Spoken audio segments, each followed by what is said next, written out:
Kalefabton, amoy nakaka-joyful.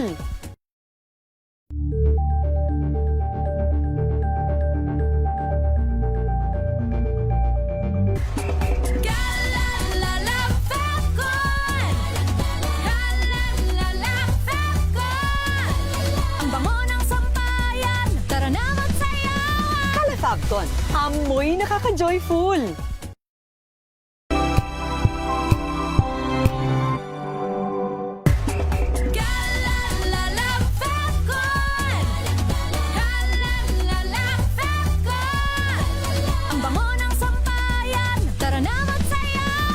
Kalefabton, amoy nakaka-joyful.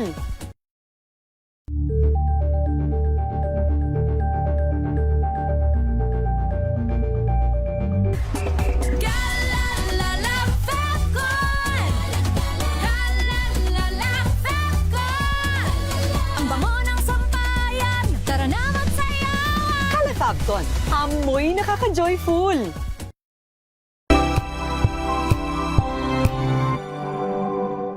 Maagang balitaan, maagang usapan sa mga issue at balita. Kasama si Kuya Angelo Palmones sa Magandang Umaga Pilipinas. Mula Lunes hanggang Biyernes.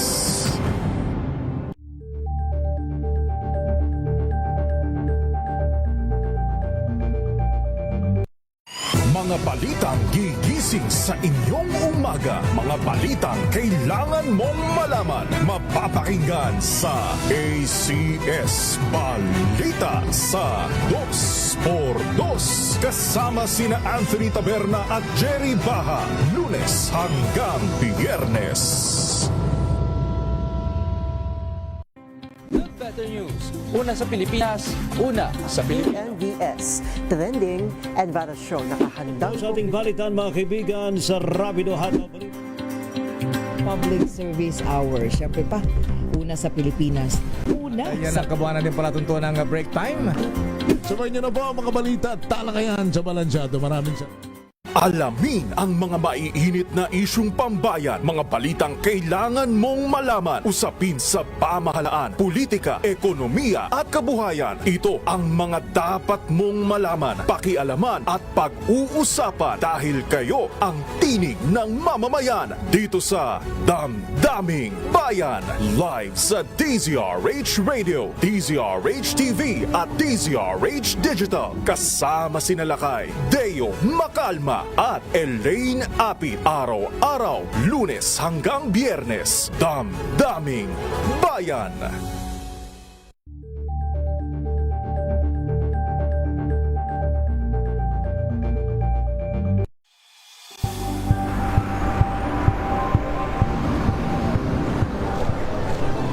Ating mga eksperto. Dito lang sa Expert Opinion. Ito ang The Better News. DZRH, trending and viral show. Kwento, iba't ibang anggulo. Dito sa Point. Bawat pananagutan ating tatalakayin dito sa Hoy. Bawal yan. Filipino, dito lang sa DZRH, matchable entertainment and lifestyle. Ito ang MBC TV Network News. Una sa Pilipinas, una sa Pilipino. Samahan niyo po ako hanggang 7:30 ng gabi. DZRH Usapang Liga. Magandang gabi Pilipinas, Metro and Mega Manila, nas extension sa DZRH at RH2. Naray si Mayan. At Kisses Hubson. Para sa DZRH, una sa Pilipinas. Una sa Pilipino. Tumunog na ang gantingan para sa kalikasan. RH. Nagbabalik ang paglilitis. VP Sara Duterte Impeachment Trial at DZRH Special Coverage. If I get impeached, then that is my end. Pilipinas, ang oras. Ganap na po ang 10 minuto bago sumapit ang alas 2 ng hapon. Tayo pa rin po ay nakatutok dito pa rin po sa ating special coverage sa impeachment trial ni VP Sara Duterte. Atin mo nang alamin ang update mula kay Arnold Herrera ng RH-TV. Abay, yun daw pong aligasyong may kinakampihan ang ilang senator judge. Abay, tinabla ho ng prosekusyon. I-report mo nga yan, Arnold. Cam? Go ahead. Okay. Magandang hapon, Lakay Ray at Attorney Cam. Yan, kumpiyansa nga ang prosekusyon na magiging patas at politically neutral ang Senator Judges kaugnay ng nagpapatuloy na impeachment proceedings laban kay Vice President Sara Duterte.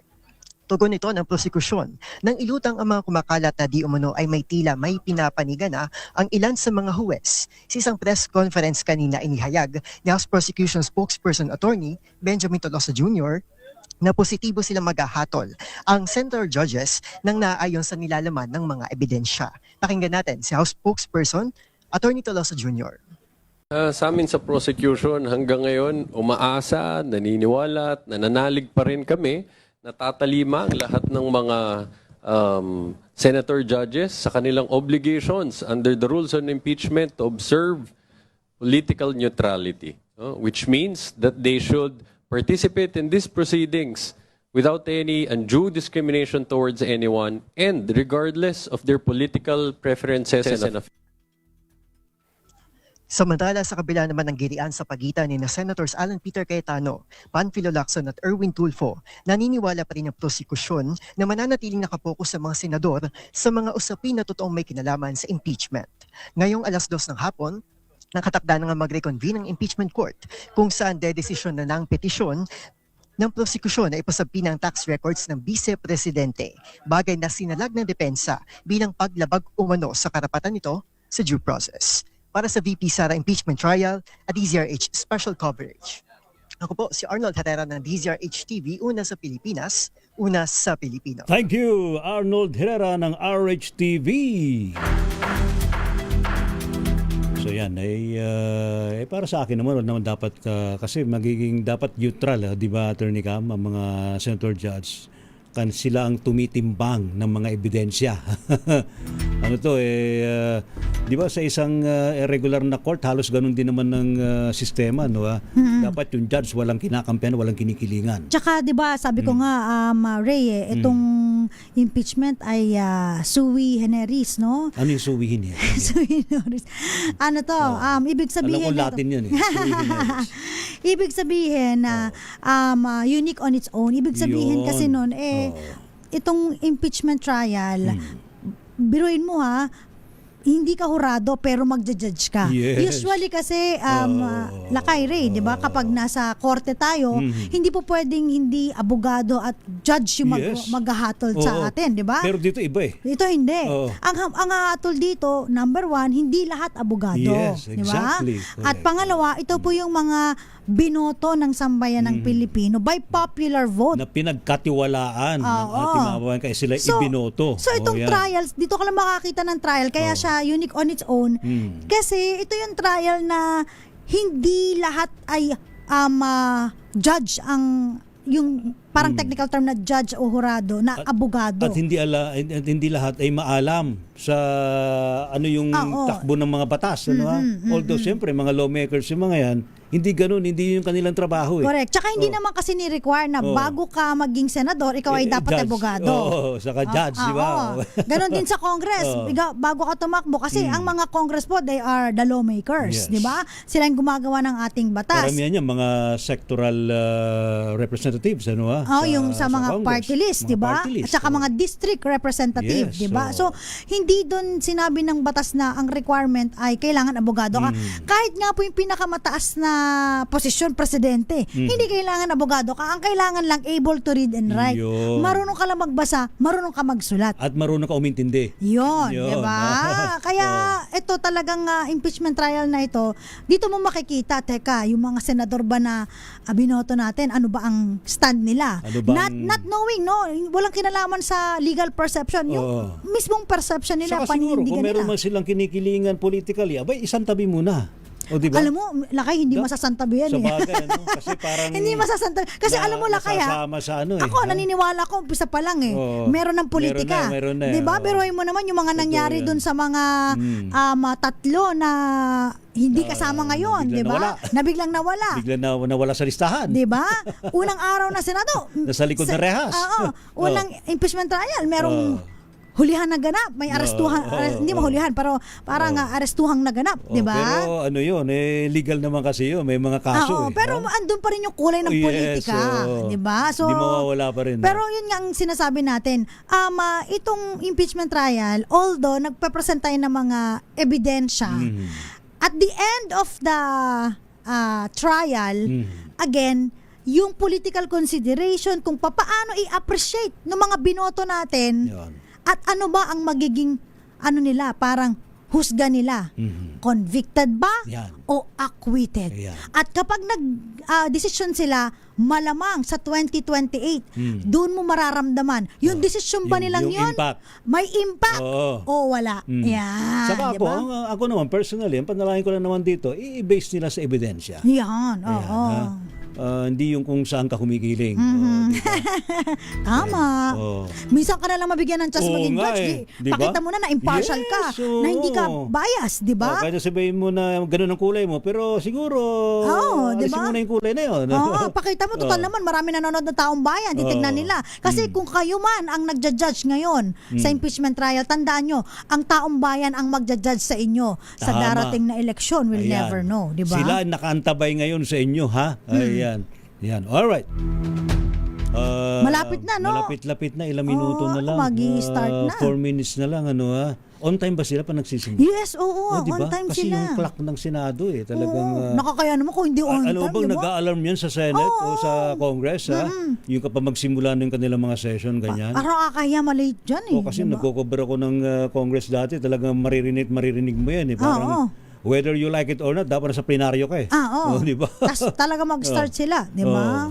Kung meron man dili dyan, paano lang yan? Kung halimbawa merong mga hini-hear na mga bills, proposed bills, yan. Medyo kung may delay, okay lang yan. Tapos minsan, para in the interest of time, pagsasamahin nila, mas mabilis. Ganito ang gagawin natin. Yan. Alright. Pero in the meantime, Attorney Cam, bago tayo magsimula dito sa pagtutok na yan, pero mukhang bad news pala yung bukas, ha? Bakit? Abay, mantakin mo, tataas mo pala ang diesel. Oo nga Di ba matapos ang oil crisis natin? Grabe, 10 pesos and 68 centavos. Ano ba yan? Totoo ba yan? Tapos yung gasolina, 3 pesos and 65 centavos per liter. Yung gasolina. Ano ba naman yan, no? Ayan. Wala ho yan sa impeachment, pero siningit ko lang kasi baka iba nag-iisip habang nakatutok sa ating special coverage. Sandali, baka makalimutan nun ninyo. Hanggat maaari, hanggat mas maaga, magpakarga na kayo ng gasolina. Ayan. Puntahan po natin mga kaibigan si Lakay Raymond uli, ha? Ngayong hapong ito at mukhang magsisimula na itong oral arguments Attorney Cam, Senator Judges to House Prosecution Team and Defense Team. Alright, Lakay Raymond, ready na pa dyan sa Senate Impeachment Court? Yes, ready na. Pero ready na yung prosecution, ready na yung defense. Pero wala pa yung mga senator judges. Ayan na. May announcement na. Papasok na sila. Papasok na yung mga senator judges. Unang dumating, umakyat si Senate President Sherwin Gatchalian bago pumasok itong mga senador galing sa Senators Lounge. Nakikita ko, puro majority itong sunod-sunod, members ng majority. Itong mga nagdatingan. Wala pa yung minority.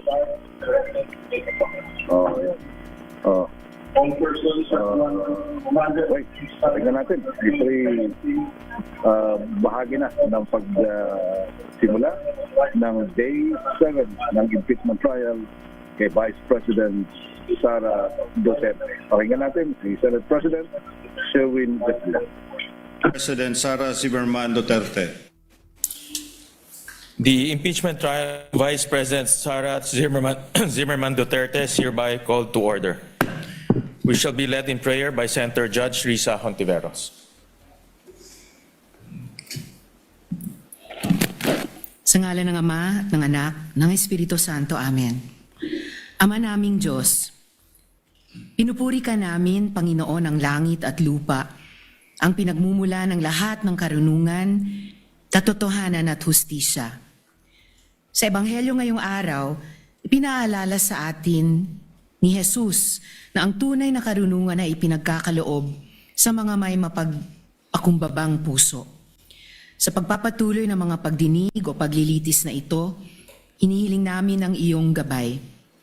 Pagkaloob niyo sa amin, ang mga senator judges, ang karunungan na matukoy ang katotohanan, pagpapakumbaba na makinig ng may bukas na isip, at lakas ng loob na gawin kung ano ang tama ayon sa aming konsensya at ang rule of law. Palayain niyo kami sa pagmamayabang, prejudice, at lahat ng klaseng impluensya na maaaring pagpalabo sa aming paghuhusga. Naway manaig ang katotohanan, katarungan, at ang kabutihang panlahat sa bawat desisyong aming gagawin. Naway ang inyong espiritu ay gumabay sa amin na maglingkod ng may integridad, katapatan, at pagmamalasakit. Laging sinasaisip na ang pinakamataas naming responsibilidad ay sa sambayan ng Pilipino at sa katotohanan. Inihiling namin ang lahat ng ito sa pamamagitan ni Jesucristo. Amen. Sa ngalan ng Ama at ng Anak, ng Espiritu Santo. Amen.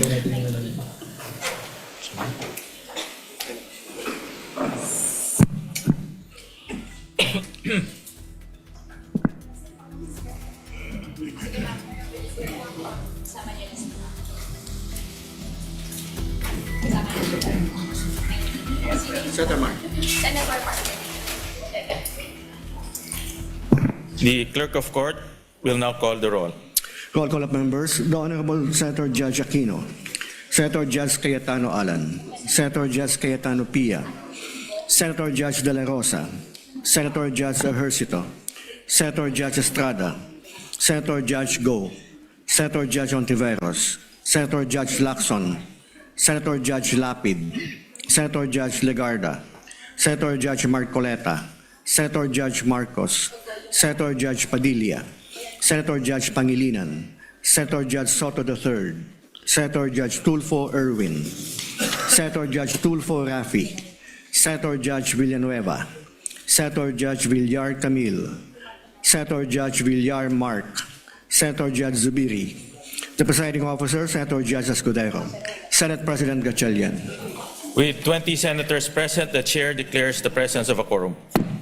In accordance with the rules of procedure on impeachment trials, the chair now recognizes the duly elected presiding officer to preside over the proceedings of the impeachment court. Thank you, Mr. Senate President. Before recognizing Senator Judge Padilla, Chair would first like to dispense with the journal. If there are no objections, we dispense with the reading of the journal of July 15, 2026 of the Senate sitting as an impeachment court and shall consider the same as approved. The clerk of court will please call the matter before the impeachment court. Case number 004-2026 in the matter of impeachment trial of Vice President Sara Zimmerman Duterte. Appearances for the parties. Appearances for the prosecution.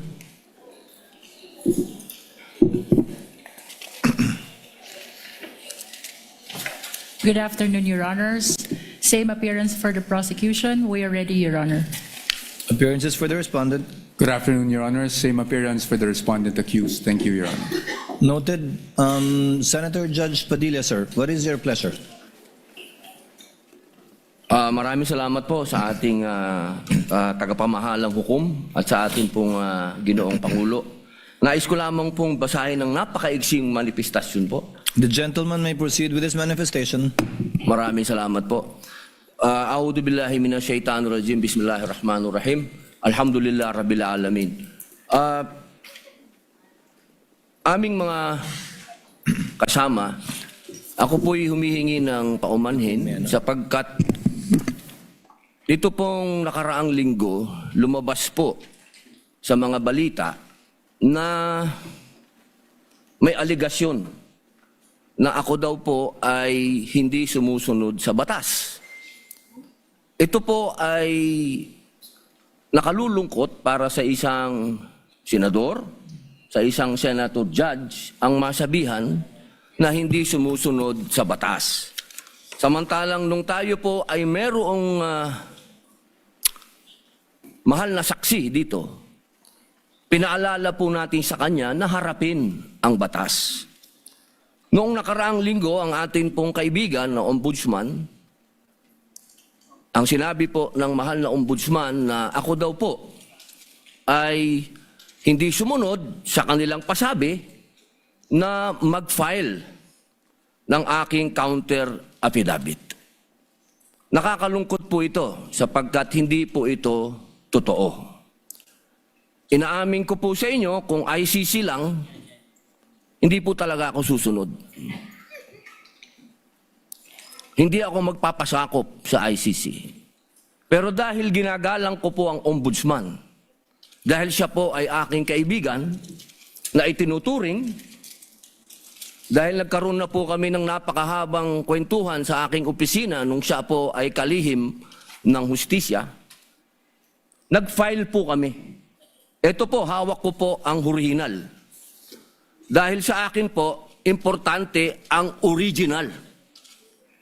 Ito po ang original, nakalagay po dito. Nag-file ako. Nakalulungkot po na pati ang media ay nakikisama sa ganitong klasing propaganda na ang isang senador ay hindi sumusunod sa batas. Isang senator judge. Ito po, maaari ko po kayong bigyan ng kopya, mga mahal kong kasama, para mapatunayan na hindi ko po kayo ilalagay sa kahihiyan. Ako po ay nag-submit ng aking counter affidavit. At ganun din po, humihiling din po ako sa aking mga kasama, lalong-lalo na po sa aking kaibigang Ginoong Pangulo, na sa mga ganitong pagkakataon, hinihingi ko po na tulungan din po ninyo kami. Na maipaliwanag din po namin sa media na meron din po kaming mga pagkakataon na ipagtanggol din ang aming sarili at kami wag husgahang kagad na kami hindi sumusunod sa batas. Yun lamang po, Ginoong Pangulo at tagapangulong hukom. Maraming salamat. Senators Erwin Tulfo, Senator Judge Alan Cayetano, thereafter Senator Judge Tito Soto are recognized. What is your pleasure, Senator Judge Erwin Tulfo? Mr. Presiding Officer, Senate President, ladies and gentlemen, this impeachment court was established to try the Vice President of the Republic. Ang punto ko po rito, kasi napapansin ko po ilang araw na nagagamit po natin ang impeachment court, ang oras po ng impeachment court sa pagpapaliwanag. Naintindihan ko po ang posisyon ng aking kaibigan, si Senador Robin Padilla, yung kanya pong frustrations. Pero gusto ko lang po sana ipaalala sa ating presiding officer, sa ating pong Senate President, at matanong ano po ba ang ating ginagamit na rules ngayon? Pwede po ba yung mga problema po labas sa impeachment court na ito o labas sa kaso ng Vice President ay dadalhin natin dito? Di po ba ang korte na ito na itatag para po sana kay Vice President at kay Vice President lamang? Mga ebidensya, mga testimonya, mga pahayag patungkol lamang po sana sa impeachment ng Vice President. Kasi dito pong mga nagdaang araw, Mr. Presiding Officer, Senate President, mga kasama, napansin ko po na nagagamit ang oras po ng impeachment court sa pagtatanggol po ng mga nakaraang araw ng sarili ng ilan sa mga kasamahan natin sa mga akusasyon. This is not the right forum and the right venue and not the right time to explain your situation. Kung gusto po ninyong mag-eksplika ng inyong mga saloobin, problema, maaari naman po ninyong gawin yan sa labas po ng oras ng impeachment court. Maaari pong sa press conference, nandyan naman po ang Senate media. Anytime po, nandoon sila sa Senate briefing room, press briefing room. Maaari din po sa Facebook o sa YouTube magpaliwanag.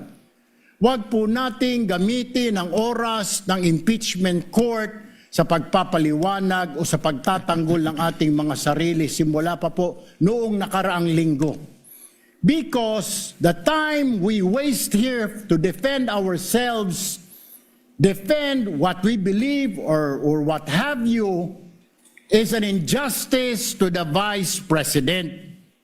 Yung oras po na ito dapat ilaan natin sa pakikinig sa depensa ng Vice Presidente, sa mga akusasyon laban sa Vice Presidente, hindi po pagdidepensa sa mga sarili natin kung tayo inaakusahan ng kung anong mga ahensya, kung tayo po ay may mga kaso, may mga investigasyon. This is not the right forum, Mr. Presiding Officer, Mr. President, Senate President. This is not the right place. This court was established, was created, the impeachment court, for the Vice President and Vice President only. This should be her time. This should be her forum, not our forum here na ilabas natin ang saloobin natin, mga sagot natin sa mga akusasyon, mga kaso laban sa atin. And this is not also the time, Mr. President, Mr. Presiding Officer, na hanapin yung mga kasama nating nawawala, nakakulong, dapat po doon sa Senado natin, sa sesyon natin, and not here in this court, Mr. Presiding Officer, Mr. Senate President. Kaya pakiusap ko lamang po sana sa ating mahal na Presiding Officer and Senate President, let us follow the rules. May rules ho tayo. Kung hindi naman ho patungkol sa Vice President na sasabihin natin, hindi naman po patungkol sa depensa o prosekusyon ng Vice Presidente natin, then wag na ho natin payagan na magsalita pa po dito because nasasayang. Because every minute, every hour that we waste away from the defense or from the prosecution of the case of the Vice President, it is injustice. It is called injustice to the Vice President, to her family, yung anguish, yung kanyang sama ng loob, yung oras na nakabinbin ang kaso na ito. Let us do this impeachment trial as quickly as possible. If we have to clear the Vice President, then let's clear her. If we have to prosecute, then prosecute her with the evidence kung meron.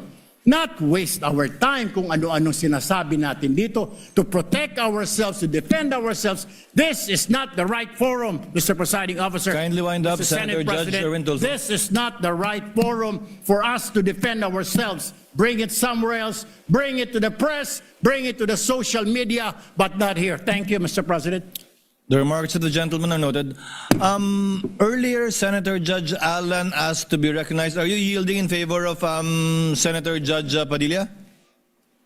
And thereafter, Senator Judge Soto, thereafter, Senator Judge Padilla, before the chair makes a ruling on the matter. Yes, Senator Judge Allen Cayetano is recognized. Thank you. I'm happy. You may proceed, sir. I'm happy I finally heard Senator Judge Erwin Tulfo is concerned about the justice or injustice to Vice President Sara. That's good news. Regarding the waste of time here, sabi ni Senator Joker Arroyo, it is useless to argue a legal point with a non-lawyer. When Senator Marcoleta brought that up here, nagkaroon ng commotion. Senator Miriam stood up here many times and said, kaya ka nga nagpo 4 years na law school at nagbabar. So let me give my own interpretation. The impeachment court is formed with lawyers and non-lawyers. And we interact, and it's for everyone, and we're equal. But if there's an engineer here or a doctor, and they talk about medical principles, I have to either study and argue on medical principles. Hindi ko pwedeng sabihin, hindi, ganito lang yan, logic lang yan, etc. Diba? So, ang legal principle natin today is simple, integrity ng court. So, allow me to mention that to the people and help educate my colleague here. The integrity of the court and the justices or judges is always relevant. So if the Supreme Court or COMELEC, Court of Tax Appeals, Sandigan Bayan is being heard, and the judges are being threatened, you give them time. So we cannot take the impeachment out of context. May nangyayaring flood control scandal, may nangyayaring gulo sa Team Unity na hindi na united ngayon.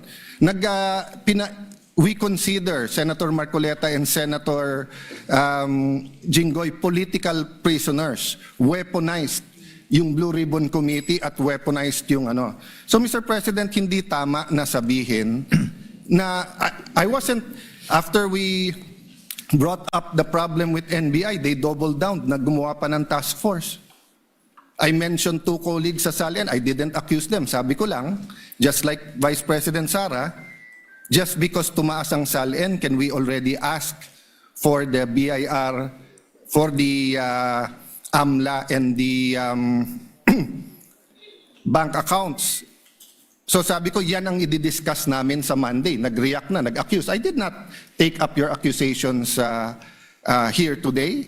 Si Secretary Vince Dizon, 3 beses na nag-verify sa Taguig. Sinabi na 3 beses na walang ghost. Ngayon, i-verify ulit. I wasn't going to bring that up, but then i-question ninyo si Senator Padilla. It was all over the news na hindi niya inintindi or he snubbed the ombudsman. I was going to stand up before Senator Erwin stood up just to say, may registered mail. So nung una pa lang, 5 minutes si Senator Tulfo, so I'll take the 5 minutes also if you don't mind. The gentleman may proceed and kindly be mindful of the time. Yes, I will now. So I'm just saying, Senator Padilla just stood up to say, sumusunod siya sa batas. Tapos, kaya humaba to, dahil nga, hindi importante ata dito yung integrity ng judge. Lastly, kaya sinabi kong it's useless to argue a legal point. Ilang beses ko na narinig dito. It's our job to clear or prosecute the Vice President. Hindi po. It's our job to try and to decide. It's the prosecution's job to try to prosecute, and it's the defense job to convince us na wala. Our job is to try and to decide. And when you decide, you acquit or you convict. Why is that important? These are legal terms. Hindi pwedeng yung nanonood na law student ngayon sasabihin, trabaho pala ng judge to clear or to prosecute. Thank you, Mr. Presiding Officer, Mr. Senate President. Thank you, Senator Judge Alan Cayetano. His remarks are noted. Senator Judge Soto, thereafter, Senator Judge Padilla, thereafter, the presiding officer shall make a ruling. You may proceed, sir. You have 2 minutes. Yeah, thank you, Mr. President, the presiding officer. I do not have 4 years of law, but I have 29 years of lawmaking. And I move that the manifestations of that we have heard be referred to the Senate proper. We will act on it at the proper time, Your Honor. Thank you. Your remarks are noted. Senator Judge Padilla is recognized. You may proceed, sir. You have 2 minutes. Maraming salamat po, aming tagapamahalang hukom. Ito pong kasuotan natin sa mga oras na ito, hindi lamang po ito nire-represent ang impeachment ng ating pangalawang Pangulo. Ang nire-represent po nito ay ating karapatan bilang mga Pilipino at unang-una na ang due process. Ito po yun ang ibig sabihin. Kaya ikaw ay pangalawang Pangulo, ikaw ang Pangulo, ikaw ay Senator Judge, ikaw ay magsasaka, ikaw ay mangingisda, kailangan may due process. Yung pong nangyari sa akin, na ako po ay nahusgahan na kaagad bilang Senator Judge, ang pinaglalaban po natin integridad ng korte na ito at ng mga Senator Judge. Kaya sana po wag nating kalimutan na ang bawat Pilipino ay may karapatan, lalong-lalo na sa usapin na ikaw, ako, sa oras na ito, ay Senator Judge. Yun lamang po, napakaiksi lang. Due process, mga mahal kong kaibigan, mga mahal kong kababayan, maging prosecution, maging defense, sa ating lahat, wag nating kalimutan. Pantay-pantay tayo sa batas. Maraming salamat po. Senator Judge Pangilinan, what is your pleasure, sir? Yes, just a very quick manifestation, Mr. Presiding Officer. Earlier, former Senate President Soto moved that these matters be referred to the Senate. This is precedent, actually. During the Estrada impeachment trial, the father of Senator Cayetano Alan, Senator Rene Cayetano, made a manifestation regarding a case that was supposedly being prepared, a criminal case to be filed against him. It was raised in the impeachment court, but ultimately the impeachment court agreed that the manifestation was referred to the Senate as a legislative body. So there is precedent for this.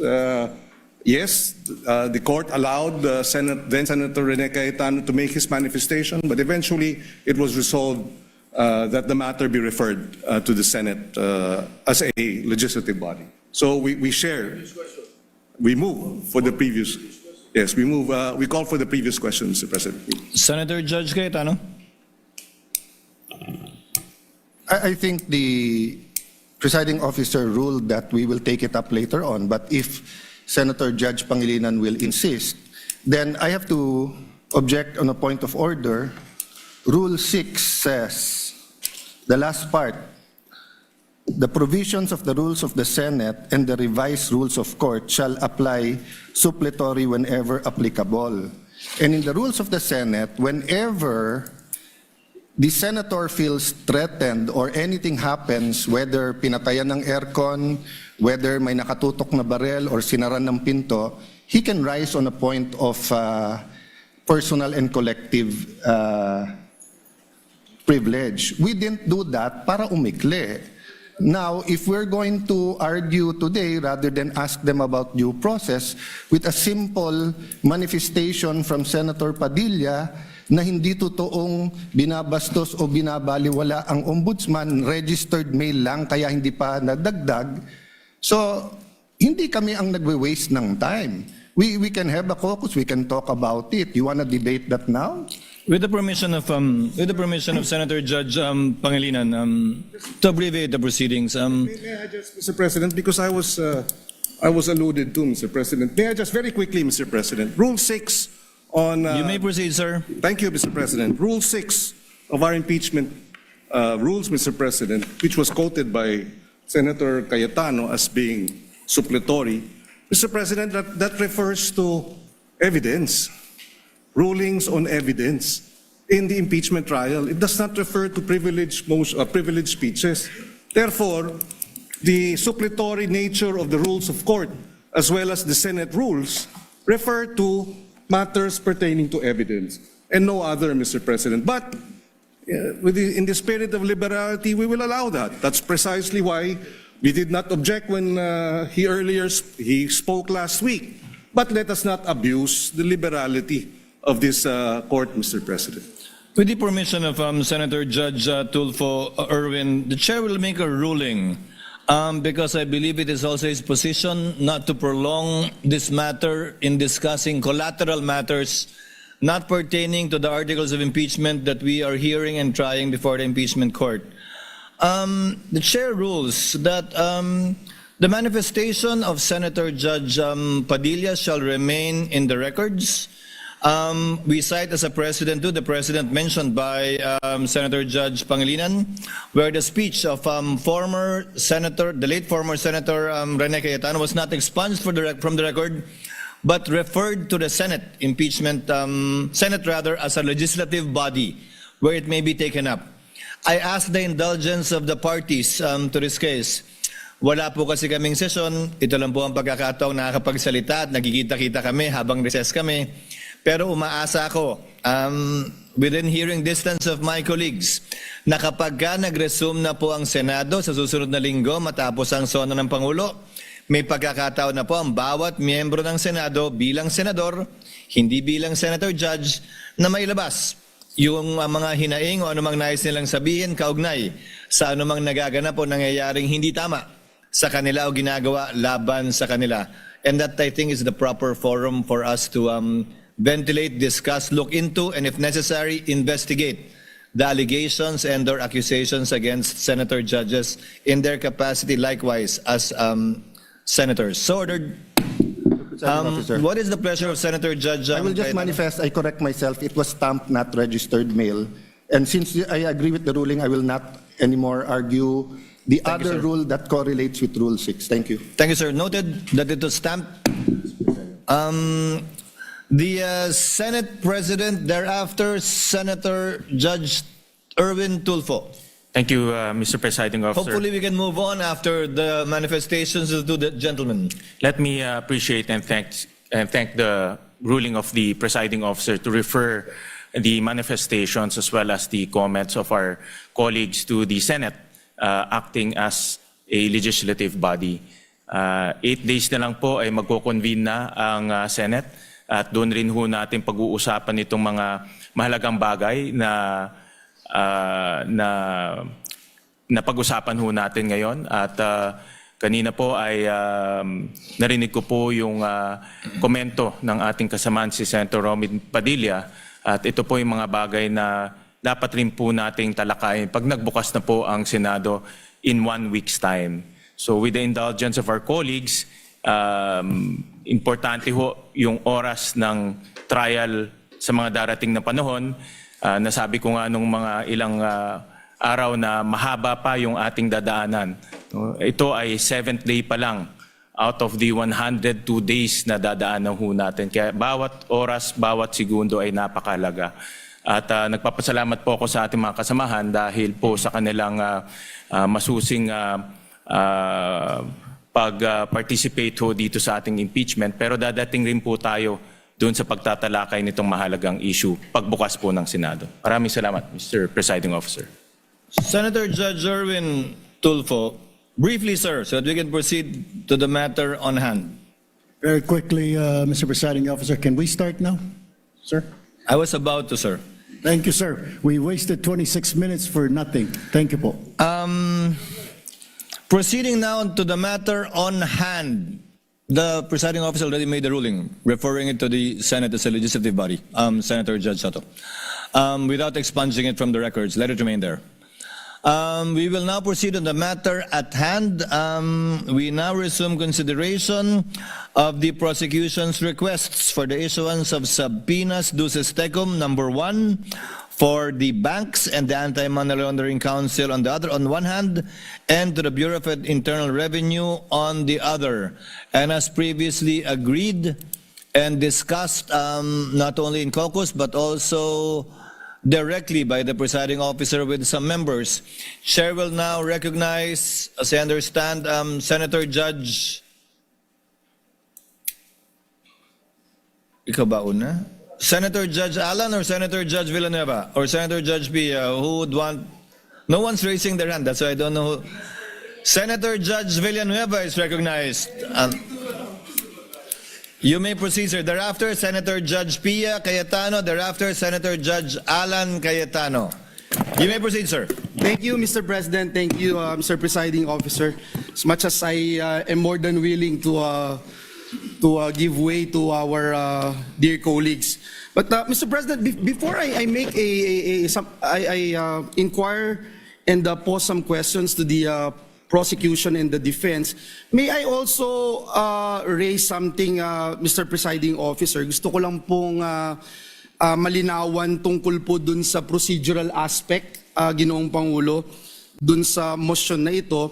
Kasi sa regular courts, hindi naman po unusual na ang isa pong motion ay i-grant in part at i-deny in part. Depende po sa legal and factual basis ng bawat relief na hinihingi po, Ginoong Pangulo. So, pwede ko po bang malinawan lang, Mr. Presiding Officer, tama po bang sabihin ganun din yung kapangyarihan ng ating impeachment court? Maaari po ba na suriin ang bawat hinihinging sabina ng magkahiwalay at magpasya po batay sa legal at factual basis ng bawat isa sa halip po na tratuhin ang buong motion bilang isang all or nothing proposition?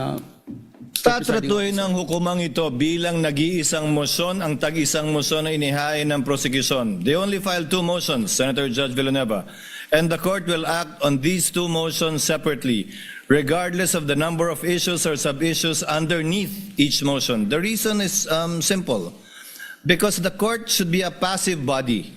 By amending the motion into several parts and voting on it separately, we are essentially acting as if we were one of the parties.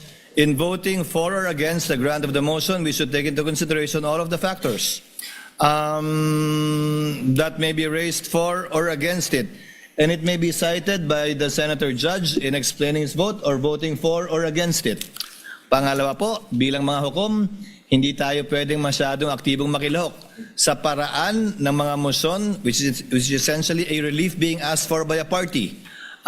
Sa pamamagitan ng paghahati ng mga motion na yan para pagbotohan ng hiwa-hiwalay. And there is precedent insofar as this position taken by the presiding officer is concerned.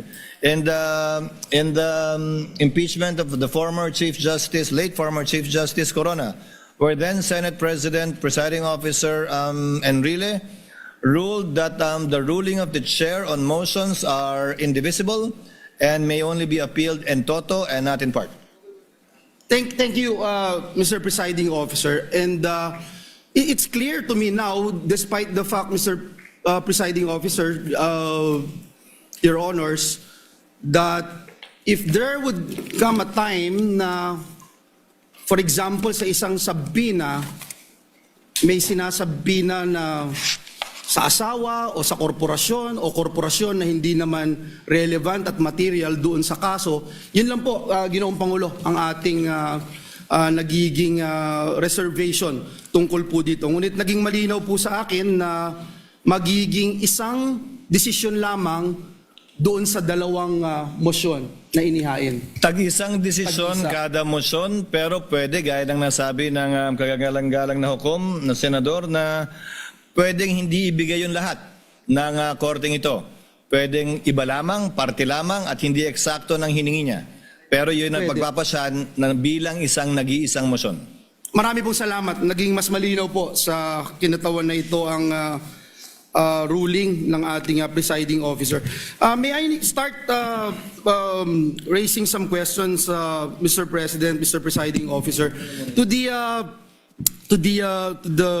two parties, Mr. Presiding Officer, just for the guidance of the court, and I think it's important that we distinguish between 2 separate procedural questions. Una, kung dapat po bang i-produce ang hinihinging records, at pangalawa, kung ang mga records na iyon ay magiging admissible, at kung anong evidentiary weight ang dapat ibigay sa kanila. So, let me start by asking our lead prosecutor, Congressman, to our dear Congressman, would it be correct, sir, to say that the issuance of a subpoena merely compels the production of records and does not by itself amount to a ruling that those records are admissible,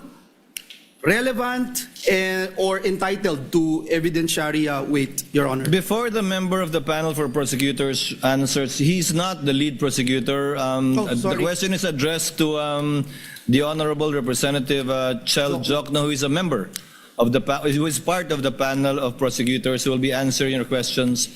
And for the record too, on the part of the respondent, I think it's Attorney Poa will be answering. That's correct. Thank you. So that we don't need to identify each one each time anymore for the record. The Honorable Jokno may respond to the question of Senator Judge Villanueva. You may proceed, sir, when you're ready. Thank you, Your Honor. Good afternoon to all the members of this honorable court. Naisagot na po ata yan ni dating presiding Judge Juan Ponce Enrile dun po sa Corona impeachment case. And if I may quote just a brief portion from what he said, I would like to explain that the resolution of this court was simply to authorize the issuance of a subpoena. And whether those evidence subpoenaed are admissible evidence, given the fact that they apparently appeared in violation of existing laws, is a question that must be resolved in due course. So ang ibig po sabihin, ang hiling lang po ng prosecution ay may labas ang ebidensya, pero wala pa po tayo dun sa punto kung tatanggapin ba nitong hukuman ang evidence na yun, kung siya po ay admissible o hindi. Maraming salamat po sa inyong tugon, Representative Jokno. Kaya po, nilahad ko po yan nang sa ganoon, maitanong po natin ang defense panel if that distinction is correct. Would the defense still maintain that the mere issuance of a subpoena is by itself already prejudicial to the respondent even before the court has ruled on admissibility or weight?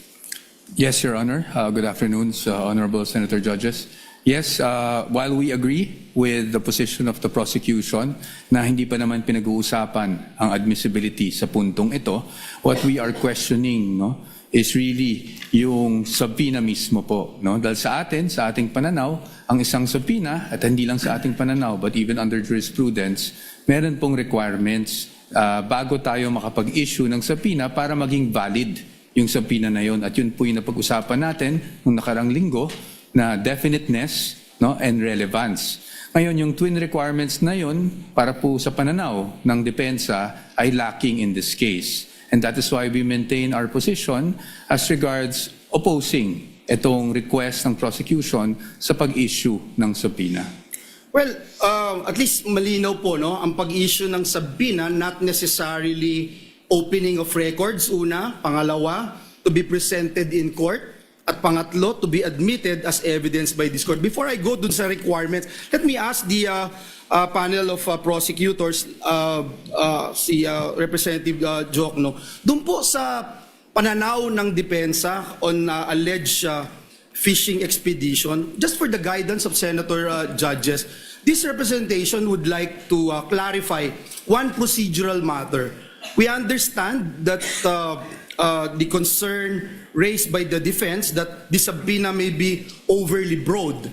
And at the same time, we also recognize that the court has a duty naman to determine whether the records being sought are sufficiently relevant and material to the issues before us. So,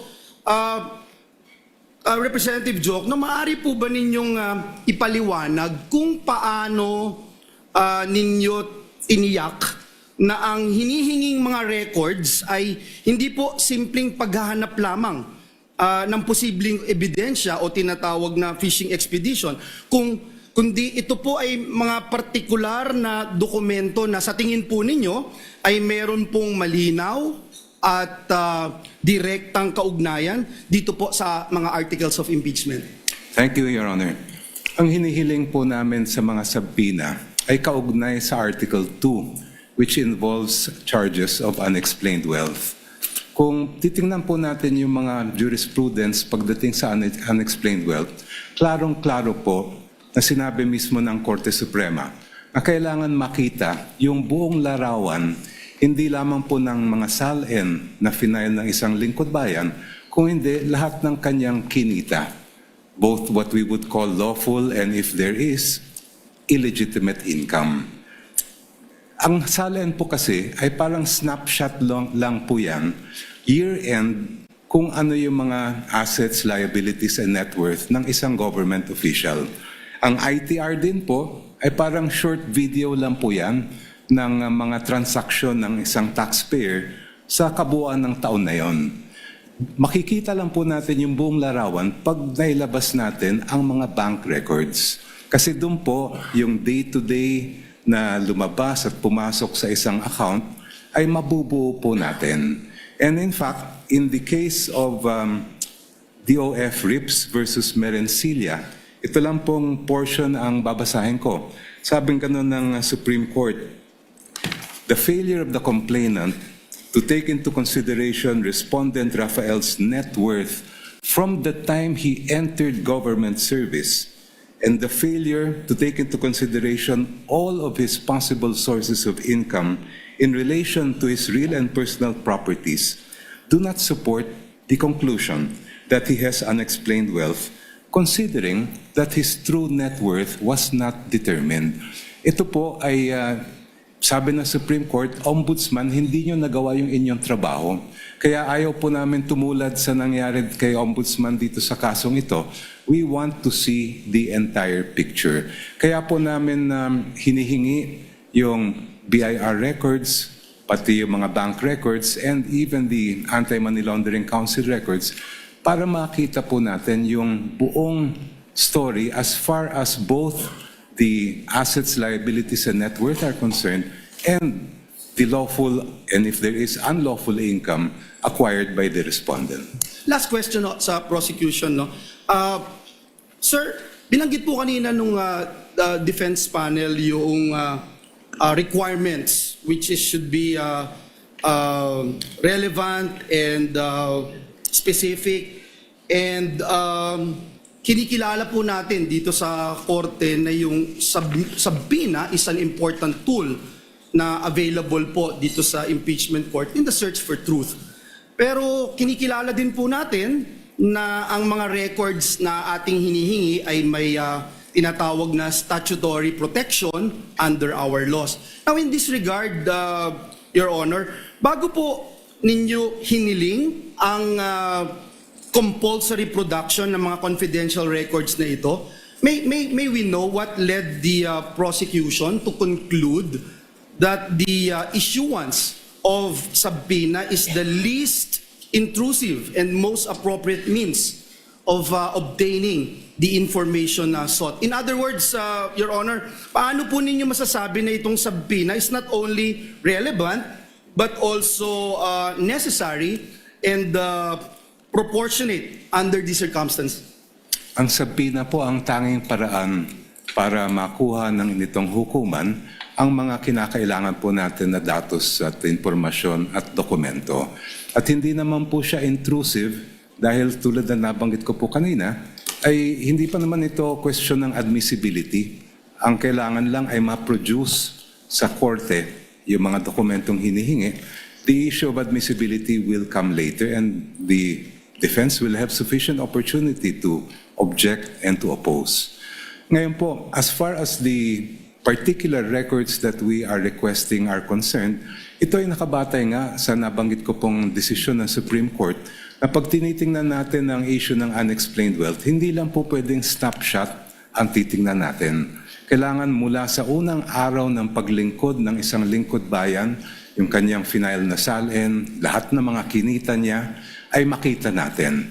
And that will be shown both by the bank records that we are requesting to be produced, as well as the BIR and tax records that we are requesting. Thank you. Thank you very much. Sa depensa po, binanggit niyo ho kanina yung relevance, and if I recall it right, last week, the good gentleman, Attorney Powa, made mention about the questions on confidentiality, sir, no?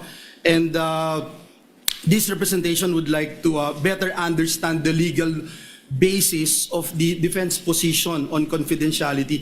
We recognize that the law places a premium on protecting confidential information. And at the same time, we are also dealing with a request made in the course of a constitutional proceeding before this impeachment court. At bilang mga senator judges, it's our constitutional duty to try and decide on impeachment cases. Mr. Defense Counsel, yung Section 8-A of the Anti-Money Laundering Act, binanggit niyo po ito last time, which prohibits the disclosure of confidential information. How should this apply to records sought through a subpoena issued by the impeachment court? Because as I read, Your Honor, Section 8-A, it imposes confidentiality, but it does not expressly create an absolute privilege against the subpoena.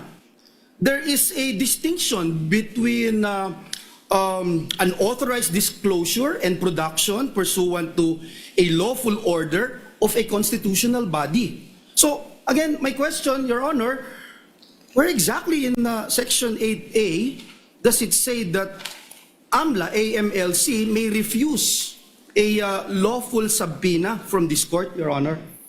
Thank you for that question, Your Honor. Unang-una, sagutin ko lang po yung pretense ng inyong tanong. No? Sabi nyo, this is a constitutional body, hindi po ba? And as we all know, there is an old legal maxim that the spring cannot rise over the source. No? Ibig sabihin po nun, while the impeachment court is a constitutional creation, it cannot go up over and above the Constitution itself. And when we talk about the impeachment court under Article 11, we cannot read that in isolation. We have to also give due regard for all other provisions of the Constitution, specifically the Bill of Rights, kung saan due process ay isang bagay na nakatatak po doon at pinapakita doon, ano bang ibig sabihin ng due process? Due process is, kasama po sa kalakip ng due process, ay ang bawat na nasasakdal ay meron ding pribilehiyo na maging maprotect o maproteksyonan ng mga batas na isinagawa ng mismong Kongreso. So now let's go on to Section 8A. No? As you can see, Your Honor, that is at least for our position, it's an absolute prohibition. Unlike other laws where they created, for example, in the bank secrecy law, meron nakasulat doon, aaminin natin, in cases of impeachment is an exception.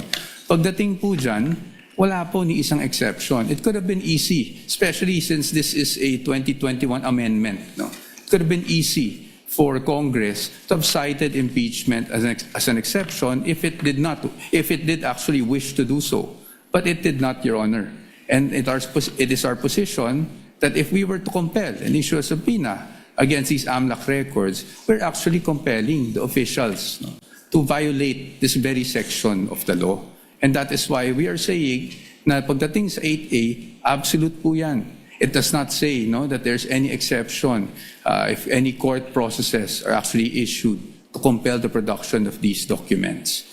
Precisely because ang nasa loob po kasi ng mga records ng AMLAC are intelligence. No? And that's why it's confidential. And once AMLAC determines that they find out that certain transactions are subject to money laundering or should be actually filed in court, the end result is the complaint itself and not the raw data. And that is why, Your Honors, as to the raw data or the information that they receive, yan po ay strictly confidential under 8A. Thank you for that. Again, I would like to put on record that I was trying to look at that particular section 8A, and I don't see anything that says this court would not have any prerogative as to whether or not we can subpoena bank records. But let me move forward. Perhaps this could be my last question, Your Honor, Mr. Presiding Officer. The Constitution recognizes two equally important principles: confidentiality on one hand, and the freedom of information. It promotes transparency and public accountability on the other. So, Attorney Powa, gusto ko lang pong malinawan for the benefit of this representation and our dear colleagues here, being senator judges, may legal distinction po ba between disclosure of information to the general public and the limited production of records solely to this impeachment court in the exercise of its constitutional function? Because we understand that the principle of freedom of information is rooted in transparency and public accountability, especially po when the conduct of a public officer is under constitutional scrutiny. Now, if confidentiality is the concern, would you agree, Attorney Powa, that this impeachment court can impose safeguards on the use and disclosure of the records? Kung maaari naman po na magpatupad ang impeachment court ng sapat po na safeguards upang mapanatili ang confidentiality ng mga records, Bakit po dapat maging hadlang ang confidentiality sa isang impeachment court upang suriin ang mga impormasyon na maaari nga pong may kinalaman sa mga isyung nararapat nitong resolbahin bilang isang impeachment court? Para sa atin po, no, kung ano man pong hakbang ang pwede o hindi pwedeng gawin ng isang impeachment court tulad ng nasa harap natin na ngayon, it must be confined to the limits imposed by the Constitution and the laws. No? So kahit sabihin po natin, we are not against transparency. I just want to make that clear, Your Honors. We are not against accountability. But again, as I've mentioned last week, hindi naman porket po that we are all looking for accountability ay transparency, ay isasantabi na lang po natin kung ano ang mga karapatan, hindi lang para sa impeachable officer, pero para kahit sinong Pilipino na nakasaad sa batas, including absolute confidentiality in terms of AMLAC reports, which we are pointing to. So para po sa atin, nakikita ko yung punto po ng ating hukom, no, na paano kung mag-impose na lang tayo ng certain conditions. However, Your Honors, those certain conditions may be allowed for other records, pero pagdating sa AMLAC po, absolute po kasi yung prohibition.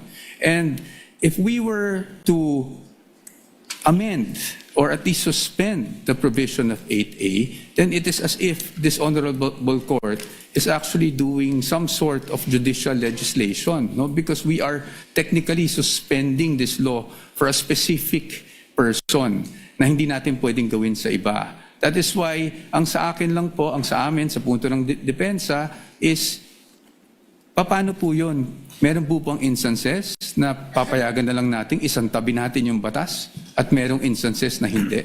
I think, Your Honors, we feel, the defense feels, Your Honors, that in the search for truth, transparency, accountability, we must still work within a framework, which means that we must work within the limits imposed by the Constitution, the laws, and the rules of the land.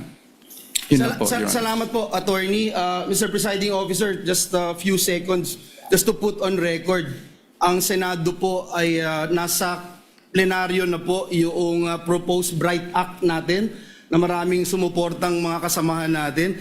And ito kasama po dito yung amendments to AMLA to put in black and white the circumstances under which bank records, financial transactions may be lawfully accessed by competent authorities, subject always, of course, Mr. President, to appropriate safeguards and due process. So gusto ko lang pong banggitin that indeed, confidentiality is an important legal protection, pero hindi din po ito dapat maging dahilan naman para manatiling mailap po ang pananagutan. Ang mabuting batas ay kayang pangalagaan ang privacy nang hindi po nasasakripisyo ang accountability. Our laws must be able to protect both, Mr. President, Mr. Presiding Officer. Maraming salamat po, Ginoong Pangulo. Maraming salamat po, our councils. Thank you.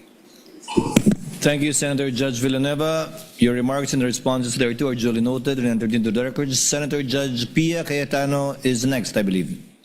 You may proceed, ma'am, when you're ready.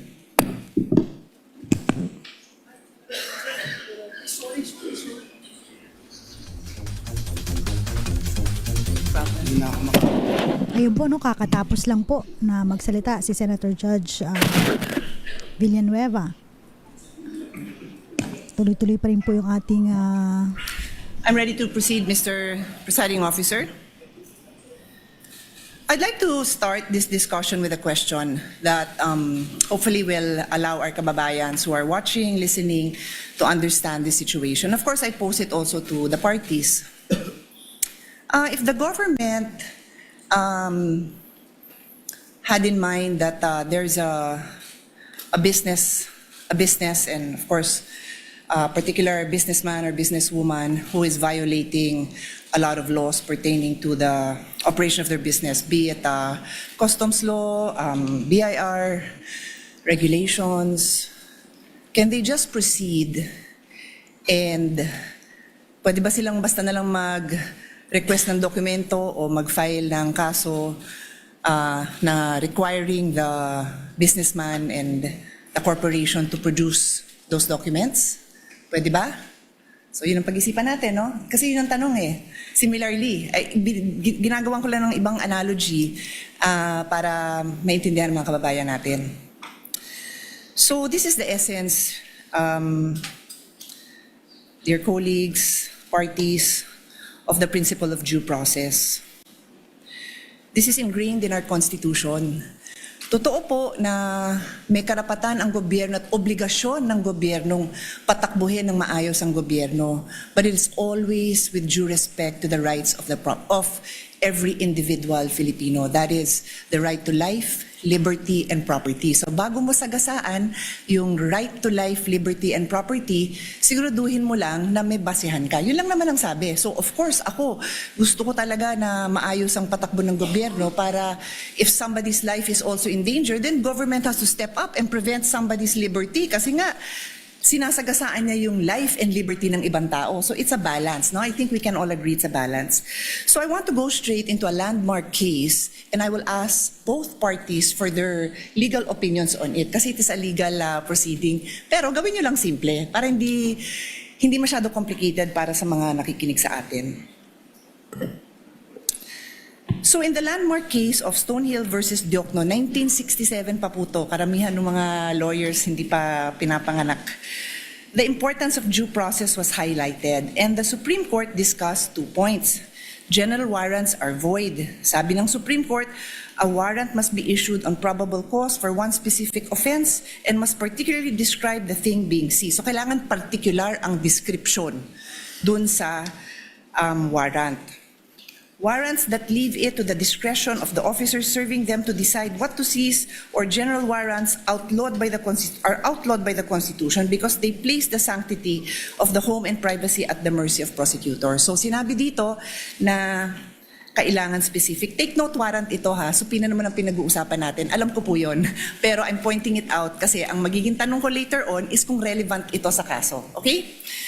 The other principle that was established in Stonehill versus Diokno was the exclusionary rule. Evidence obtained through an unconstitutional search is inadmissible for any purpose in any proceeding. Ito po yung tinatawag na the fruit of the poison tree. Pag nakuha mo yung information dun sa bawal na paraan, kung ano yung information mo, bawal ipakita yon. And this is where I need to get guidance from the presiding officer. If I'm allowed, I don't have to name names, to share the discussion that we had in caucus para lang mabanggit ko na ito yung mga provisions of law na napag-usapan. Am I allowed to do that? Would you like me to approach you? Please let me know because I will abide. Basically, because ang nangyari is we had our own discussion and I want to mention the provisions of law that we discussed. I don't have to mention names. The lady may proceed. Okay, thank you. So, tungkol dito sa exclusionary rule, ulitin ko, fruits of the poison tree, dun nga sa aming very open discussion and I thank many of our colleagues who were I think we engaged in a fruitful discussion for some, not for all. I think yung iba talagang gustong makipag-debate at di-debate kasi gusto ko rin matuto, no? I think all of you will attest na I also wanted to learn from all of you kung anong perceptions nyo sa batas, kung ano din yung sinasabi ng mga abogado nyo. So dun sa fruits of the poison tree, sabi ko, kung yung pinanggalingan ng mga dokumento bawal na kunin ng basta-basta, then paano mo gagamitin? And meron kasing observation na lumabas na kasi yung documents na yon sa House. So nakita na ng publiko sa House. So sabi ko, pero if I will look at, and this is where I will pose the question to all of you, no? Medyo layered so pasensya na sa medyo complicated. Yung isang concern ng defense na nabasa ko is that hindi nag-allege ng ultimate facts. Hindi klaro kung ano yung naging kasalanan at hindi na-identify ng maayos itong facts na to that lead to a conclusion of law. So wala daw yun. Later on, I will ask both parties again to also clarify that. But the point is, kung walang basihan yung paglabas ng ebidensya na yon, it is the fruit of the poison tree, then you cannot use it. So yun yung importante dito kasi I'm sure nakita nyo na sa korte, kahit sabihin nyo pong sa mga legal drama na na-throw out, the case is thrown out because na-violate ang due process. So that's the discussion I want to have. I want to hear both, ha. Wala akong kinikilingan dito.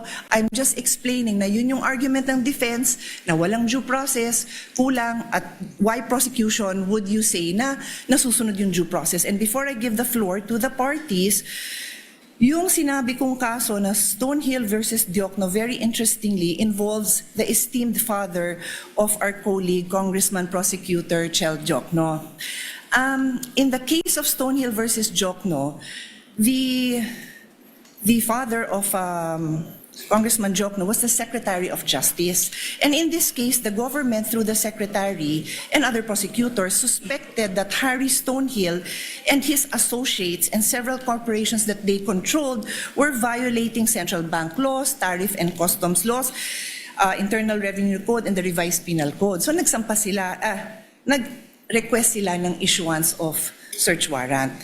At ang gusto nilang tingnan is books of accounts, financial records, vouchers, receipts, ledgers, etc., and other documents showing all the business transactions. Stonehill and the other petitioners filed a petition before the Supreme Court arguing that the search warrants were general warrants because they did not particularly describe the things to be seized. So, general pa pala yun. Books of accounts, financial records, receipts. General pa pala yun. And the Supreme Court ruled that indeed, general warrants are void. Warrants must be based on probable cause. Nasabi ko na yun, ano? And then the case also adopted the exclusionary rule, holding that evidence seized under an unconstitutional warrant is inadmissible. So, I now pose my questions. Applicable po ba ang kaso na ito, Hill versus Diokno, as far as the prosecution is concerned, and then also for the defense, applicable? Take note, I've read most of the pleadings, well, all of the pleadings, mahahaba sila. I kinda know your answer, but sa dami, I like to hear it again, and I think, of course, karamihan ng kababayan natin did not read it. So explain natin sa kanila, because this is a landmark case. Kung ikaw ay law student na magbabar, ito yung mga kasong titingnan mo. So malay mo, matanong yan sa bar. So nakatulong man lang tayo dun sa mga bar students na maliwanagan sila. Baka mamaya trick question to. Is it applicable or not? That is my question. I will sit down and then I will come back for my next. Thank you. Thank you, Your Honor. If I may be recognized. The member of the panel of prosecutors may proceed to give his answer. Thereafter, the counsel for respondent may do so as well. Iba po ang konteksto ng search warrant na naging main issue sa Stonehill versus Diokno. Sa konteksto po natin na subpoena ang pinag-uusapan.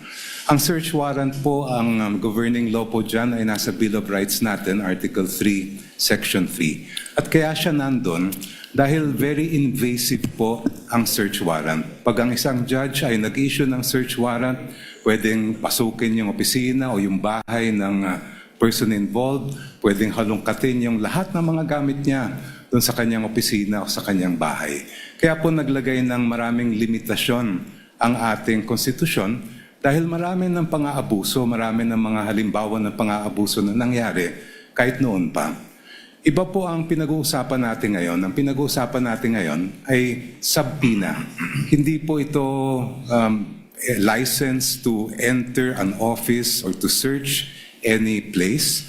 Ito po ay mismong humihiling lang ng mga dokumentong nakasulat sa loob ng subpoena. Therefore, the contexts are very different. When we speak of a search warrant, I do agree there should be very specific limitations on how that warrant can be enforced. Pagdating naman po sa subpoena, meron din po yan, but that is not governed by the Constitution. It's governed by Rule 21 of the Rules of Civil Procedure, which basically provide that for a subpoena to be valid, it must be relevant and it must be definite. Ibig po sa relevance ay may kinalaman o may kaugnayan yan sa mga kailangan patunayan ng mga facts. At ang pagdating naman sa definiteness ay klaro kung anong mga iba't ibang dokumento ang hinihingi. In our case, we respectfully submit, Your Honors, that we have met both the standards of relevance and materiality.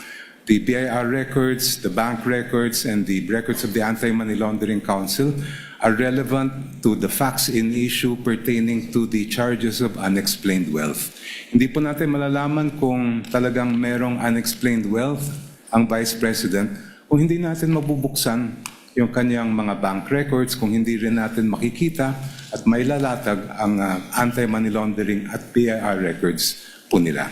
And insofar as definiteness is concerned, we have specified the particular documents that we are requesting, and we have included as well an explanation of why those are important. Kaya sa aming pananaw po ay we have satisfied the requirements for a subpoena do sesteco. Thank you. Mr. Presiding Officer, before we recognize the defense, just a quick follow-up question. Hindi ko may lapit eh. Bigyan ko ng time na bulungan muna siya ng kasama. I'm sorry. Okay na kayo? No, it's okay. Senator Judge Pia, would you like the counsel for respondent to answer? Not yet, Mr. Not yet. My Okay. request was if Okay. I'll just ask a follow-up question. You may proceed, Thank ma'am. you. Thank you for that. I appreciate his Honor's response. May I simply point out, and again, please give me your explanation. Tama ho yung pagkabanggit nyo na yung nature ng search warrant very invasionary, di ba? Because it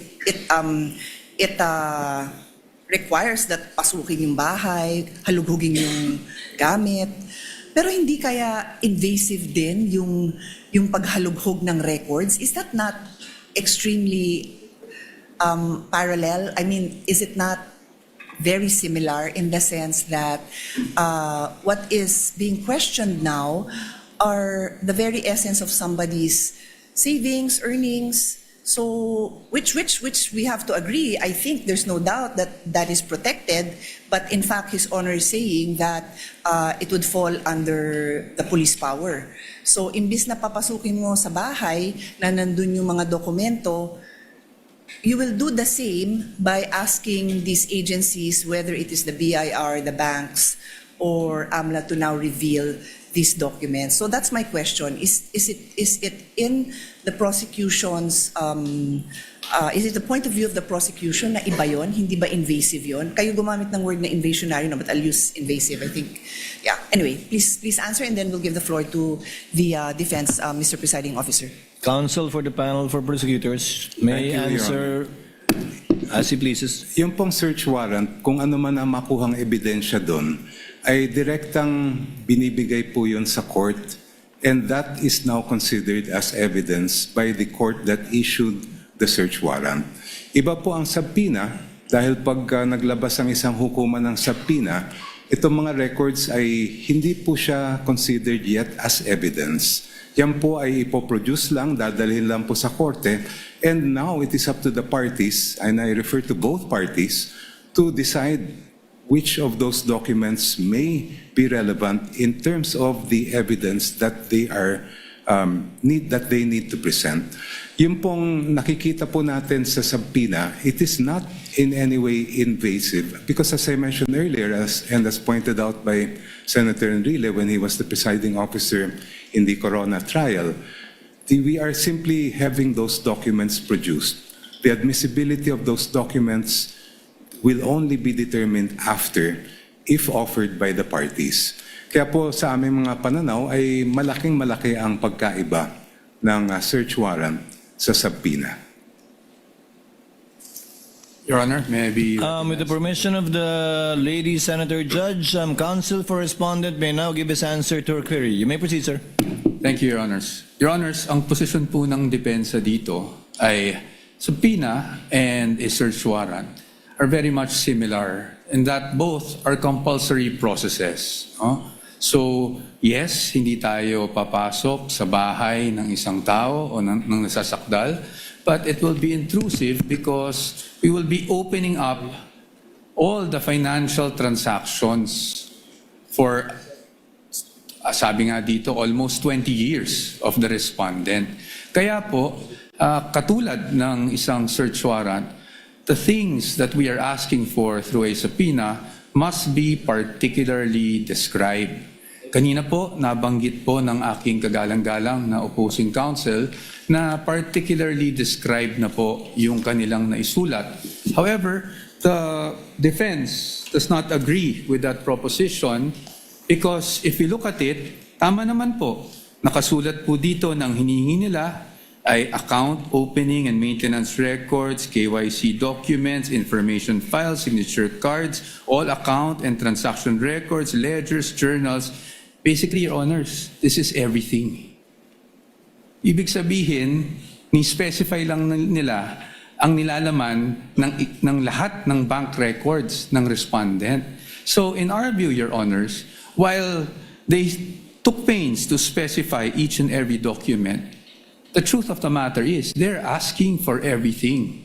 Ngayon, pagdating sa subpoena, and even in the case they cited, yung Rocco versus Contreras, no? Nakasulat po doon that for a subpoena to be validly issued, when we talk about particularly describing yung kung ano yung hinihingi, it has to be evidence that is both relevant and material.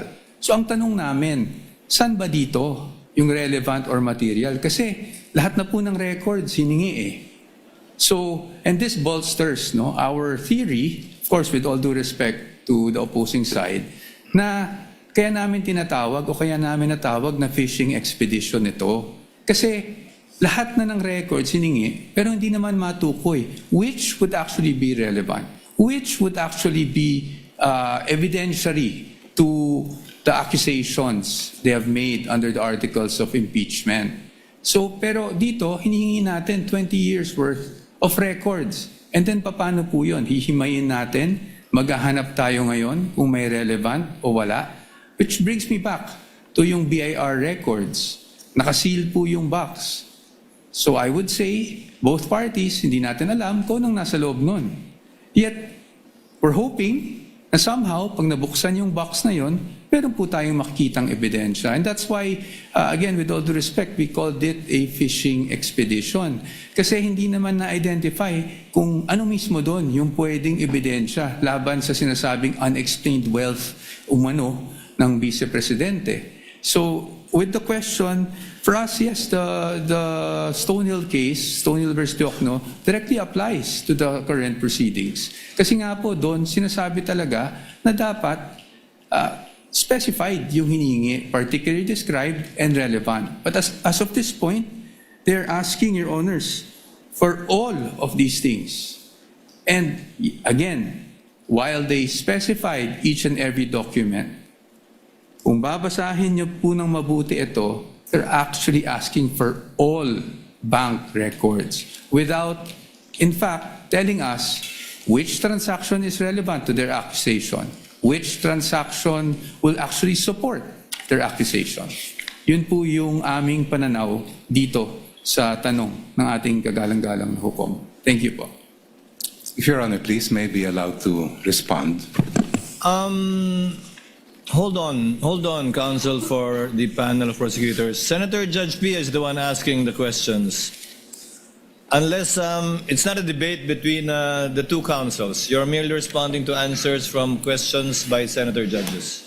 I actually prefer not, pero alam mo na, baka sabihin naman na may bias tayo pag di ko naman pinayagan. Di payagan, no, I defer to... Senator Judge Pia, you asked the question, they answered. It is not for the opposing counsel to answer points raised. They had that chance when they did their oral arguments, rebuttal and surrebuttal. You may proceed with your question, Senator Pia. Sige, my question is, what is your question? Or what is your comment? Go ahead. But keep it brief. Keep it brief. Thank you so much, Your Honor. I just wanted to point out that this is the first time actually an impeachment court is faced with the challenge of determining whether the charges of unexplained wealth are valid or not. And yung previous Corona case, hindi po pinayagan ng impeachment court yung Article 2.4 ng Article 2. At kung ang magiging batayan po natin ay yung naging mga desisyon ng ating Korte Suprema, sinabi mismo ng Supreme Court in several cases na pag ang usapin ay unexplained wealth, kailangan makita yung kabuuan ng kinita ng isang lingkod bayan at yung mga dineclare niya sa salen. Just to quote just a very short portion, sabi ng Supreme Court from the same case I cited earlier, the Ombudsman's failure to account for all lawful sources of income including proceeds from business ventures and government benefits, further weakens the allegation that Rafael's wealth was unexplained. The incomplete assessment disregarded his accumulated assets over decades of public service, making it impossible to determine whether his property acquisitions exceed his legitimate financial capacity, end quote. Hindi lang naman po dito sa harapan nitong hukom ginagawa yung pagtingin sa kabuuan ng isang lingkod bayan. The Supreme Court has done it in this case where they looked at decades of the financial records of the person charged with unexplained wealth, and it has also happened in the cases of Rabusa and Ligot, which were decided recently by the Honorable Court. Thank you. Your Honor, may I at least be given just 1 minute to respond to that, Your Honors? But of course, I will submit to the pleasure of Your Honor. Of course, I yield. Of course, I yield. The same opportunity, I'm assuming. Yes, Your Honors. Again, hindi ko po tinutuligsa o ino-oppose yung mga na-mention na case ng aking distinguished opposing counsel. However, those cases do not involve impeachment. And why is that relevant? Because in impeachment, as we have said, merong allegation ng unexplained wealth pero wala naman pong nakasuporta na mga documents para makita natin ano ba yung basis na naging aligasyon. Pangalawa po, again in impeachment, according to the case of Duterte versus House of Representatives, meron po tayong tinitingnan kung ano ba talaga ang impeachable offense. At yun po ay again, offenses or acts or omissions committed while the public officer is occupying the impeachable office and in relation to such office. That enough, Your Honors, is very clear under the decision. That is all, Your Honors. Thank you, Counsel for Respondent. Senator Judge Pia, may proceed.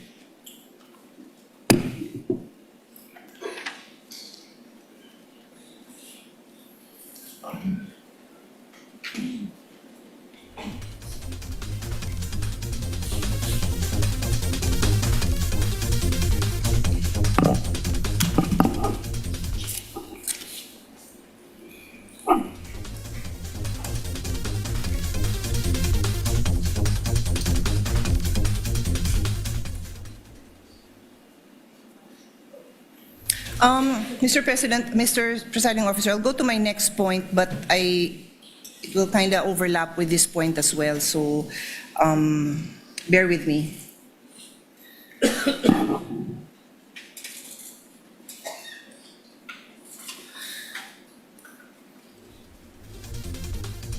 My next point, Mr.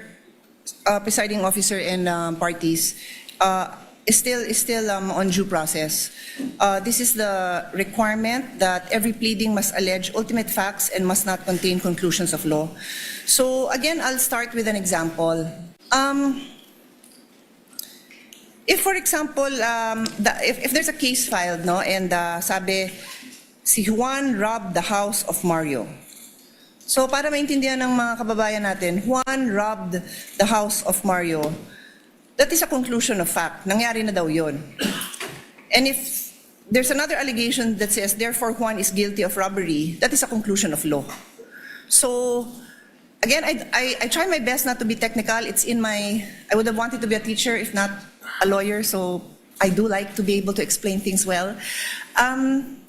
So, ang hinahanap dito is, bakit mo, gusto mong patunayan yung facts mo? Yun yung kailangan sa ultimate facts. Kailangan mo patunayan, bakit mo sinasabing Juan robbed the house of Mario? Di sasabi mo, ang ultimate fact dyan example is si Juan ay nakita dun sa vicinity ng bahay ni Mario. Tapos ito si Mario, narinig na nagsisigaw na ninanakawan kami, whatever. Tapos yun, meron siyang testimonya na ano yung nawala sa kanila. Tapos may nakakita na kamukha ni Juan yung nandun. Tapos namukhaan nila, na-describe nila na 5'10", medyo mapayat, ganon. So yun yung mga ultimate facts na later on sa evidence patutunayan. That's just very general, no? And then later on, para nga mapatunayan yung robbery, i-allege ngayon yung elements of the crime that constitute robbery. So, nung di pa ako abogado, di ko naman alam ang difference ng robbery and theft. Yung robbery kasi qualified yan eh. So, pumasok siya sa bahay using violence. That's what makes it robbery. So, kailangan i-allege yun. Sorry to be a bit technical. Alam kong yan ang phrase of the day, let's not be technical, phrase of the week, phrase of the month, but we have to be able to explain these things in a way that people understand without forgetting that these are rights of the defense and rights of the person who is being tried here, and kailangan maliwanag yung ating mga accusations. So, my question now goes to both the prosecution and the defense. I know that the defense, in their answer, questions the failure of the complaint or the articles to allege ultimate facts, and therefore, I think they filed the case before the Supreme Court. I'll give you your time to answer because I don't really recall that I heard it mentioned in the oral argument. So, again, with the permission of the presiding officer, papasadahan ko lang naman na nabanggit ko yun na nandyan yan sa nandun sa memorandum, pero hindi ko naalalang, I'm just speaking naman for myself kung ano yung mga sinabi ko dun sa aming meeting, na hindi ko naalalang nabanggit. Baka naman nasabi, hindi ko lang naalalang na-emphasize kasi nga limited yung time. But I do recall that it's in the complaint, it's in the answer, and then it's also in the memorandum. So, pinupursue nyo pa ba ito? Kasi me as a judge, importante to kasi paano ba didepensa ng maayos kung hindi nga nag-allege ng ultimate facts that go into the case. And then, for the prosecution naman, may I ask you kung saan because bawal ho na tanungin ko for you to state your case. I cannot do that, no? But what I'm asking is if you can point out sa inyong articles kung saan doon yung allegations of ultimate facts. Kasi public document naman yan eh. Para lang maaral ko na asan dyan yung allegations nyo of ultimate facts. And this is where, before I pass on the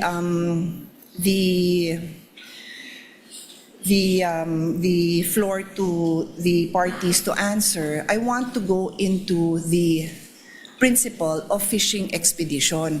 Nagkataon na I came across the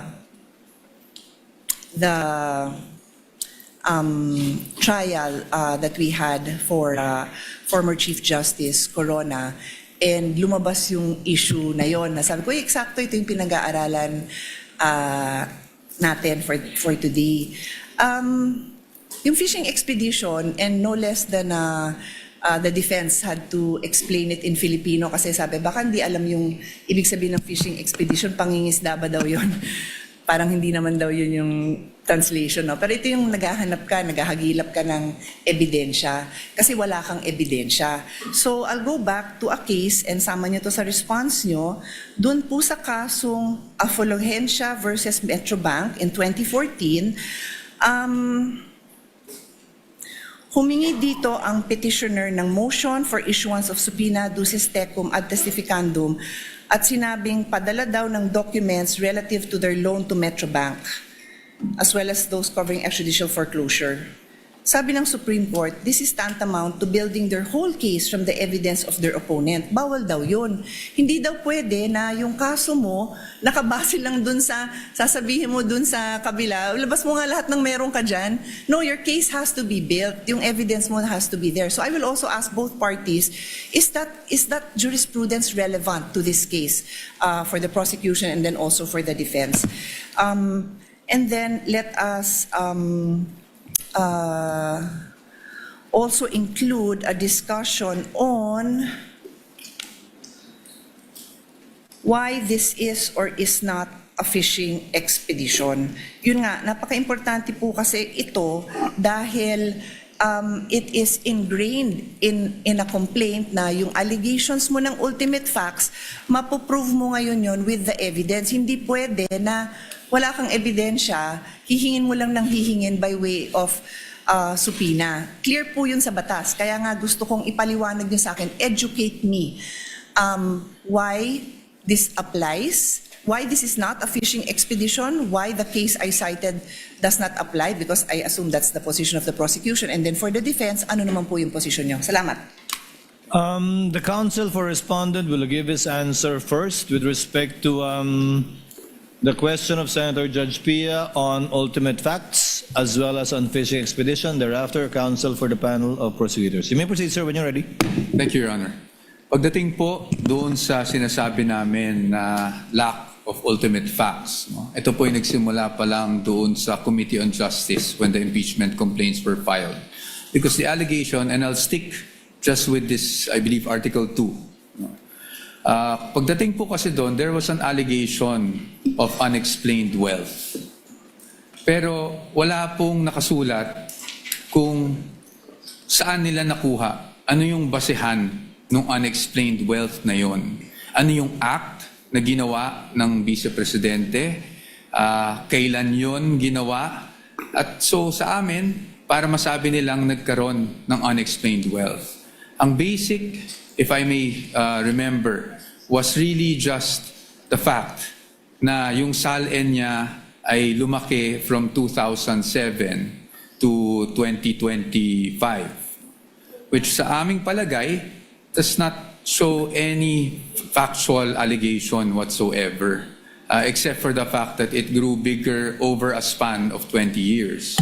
Pangalawa, wala rin pong naka-attach, which I mentioned in the oral arguments last week, na kahit anong ebidensya or kahit supporting document man lang, huwag na nating tawaging ebidensya, supporting document that will support any allegation whatsoever of unexplained wealth. And that is why, nabanggit ko rin, na after the allegations were made, and this is even more significant, after the respondent had filed her answer, na tinawag pa nga nilang non-answer, doon lang po naghanap ng mga ebidensya na sakaling makasuporta doon sa aligasyon na iyon. That's very important for us because we had already filed our answer before AMLAC documents were suddenly produced with the issuance of subpoenas, before the BIR box were concerned, that we are concerning ourselves with was presented before the Committee on Justice. Nasa panahon na yun, tapos na po kami sumagot. In fact, when they were saying that it was a non-answer, to be very candid with everyone, we wanted to say because it was a non-complaint. Kasi walang ultimate facts na naka-allege for us to even answer. Now, before this honorable court, I do recall that in our answer, we also took pains to discuss the lack of ultimate facts and also what we feel were violations of due process before the Committee on Justice, or at least with the proceedings that were conducted before the Committee on Justice. And that is also why we have a pending motion for exclusion na ikinalakip namin dun sa answer precisely because we were objecting to the fact that these pieces of evidence were produced after we had already filed our answer. Now, on the fishing expedition, I think on the fishing expedition, Your Honors, our main point is this. Even if we read the twin requests for subpoenas, ulit-ulit po, nakasulat po doon, because this may show context, because this may show, prove something. At para sa atin, this only shows, and at least, again, on the part of the defense, this is somewhat already an admission na hindi pa nga nila alam kung ano mismo doon sa mga hinihingi nila ang pwedeng sumuporta sa mga aligasyon na unexplained wealth. And that's why, if you read the entire request, it uses the word may several times, and it even says in one paragraph, I think it's 3.24, but I might be mistaken, that at least with the request for, with their memorandum, rather, in their memorandum, nakasulat po doon that this does not assume wrongdoing, but they want those documents nonetheless to see if something there will actually help support their allegations. That is why we are calling it a fishing expedition. Dahil in Tagalog, para po maintindihan, sa aming pananaw, sa dami ng hinihing dokumento, para po itong nagtatapon po tayo sa dagat ng isang napakalaking lambat at umaasa tayo na kahit papano may mabingwit kahit isang pirasong ebidensya. Maraming salamat po. Counsel for the panel of prosecutors, the Honorable Jokno. Thank you, Your Honors. The question propounded to this representation first is what are the ultimate facts alleged in the articles of impeachment. Yun po ay nakasaad sa page 7 of the articles. And if I may be allowed to just read them briefly. You may do so, Counsel. Thank you, Your Honor. Respondent Vice President Sara Z. Duterte committed culpable violation of the Constitution and betrayed the public trust when she, A, amassed unexplained wealth manifestly disproportionate to her lawful income and earnings during her incumbency as a public official. B, failed to fully and truthfully disclose all her and her spouse's assets, liabilities, and net worth in her statement of assets, liabilities, and net worth, including in her salens for the years 2022, 2023, and 2024. And C, failed to divest and instead willfully continued all her business interests during her tenure as Vice President for the years 2022, 2023, 2024, and 2025. Please allow me to briefly explain why these are ultimate facts. Ultimate facts are basically the essential factual elements that make up a party's cause of action or defense. Halimbawa po, pag murder, treachery, evident premeditation, lahat ng mga kinakailangan ng batas para mapatunayan na murder po siya. In our case, we are alleging, first of all, unexplained wealth. And based on the jurisprudence, the elements of unexplained wealth, the factual elements are amassing unexplained wealth, manifestly disproportionate to one's lawful income and earnings during one's incumbency as a public official. So, nasatisfy po namin yung requirement na pag-allege ng ultimate facts or essential factual elements sa tatlong bagay na po ito. The evidentiary facts follow in the succeeding pages of the articles. Doon po namin dinitalye kung ano yung mga iba't ibang paraan kung paano nakuha o naamas ni Vice President yun ang sinasabi natin na unexplained wealth. On to the issue of fishing expedition. Yung pong fishing expedition po ay halimbawa may sabina na baka sakali meron tayong makita. Yun po ang ibig sabihin ng fishing expedition. When the party requesting information does not know what might be produced and just as an off chance tries to use that instrument in order to gain evidence that may be used against the other party. Dito po, malaki ang pagkaiba ng sitwasyon. Maalala po ninyo, during the hearings before the Committee on Justice, the Executive Director of the Anti-Money Laundering Council testified and produced documents showing that from 2007 up to the present, 6.7 billion pesos ang dumaan po sa account ni Vice President Sara Duterte. On that basis, and if we go deeper into that report, it says that during the period from 2007 to 2013, during the time that she served as mayor and vice mayor, umabot po sa halos o lampas 3 bilyong piso ang dumaan sa kanyang mga accounts. So may basehan po tayo para ipalabas ang bank records. We are not just guessing that there is something there because the AMLA itself has confirmed that there were covered and suspicious transaction reports submitted to them in those amounts that I mentioned. Malayo po ang fishing expedition sa ginagawa ng prosecution dito po. If we had no basis at all, if we did not know what was in the AMLA reports, ayun po, maaaring sabihin na fishing expedition. But in this particular case, we know because these are matters of record presented before the Committee on Justice. Second po, ang fishing expedition, maaring magamit yan sa ibang mga alegasyon tulad ng baka meron kang hindi na-declare sa iyong SALN. But when it comes to issues of unexplained wealth, it's very clear. The decisions of the court are very clear. To know whether a government official has amassed unexplained wealth, we must look at the entire incumbency of that official. Starting from day one, we look at their SALN, we look at all the income that he or she has earned, both lawful and not, and from there we make a determination whether there was unexplained wealth or not.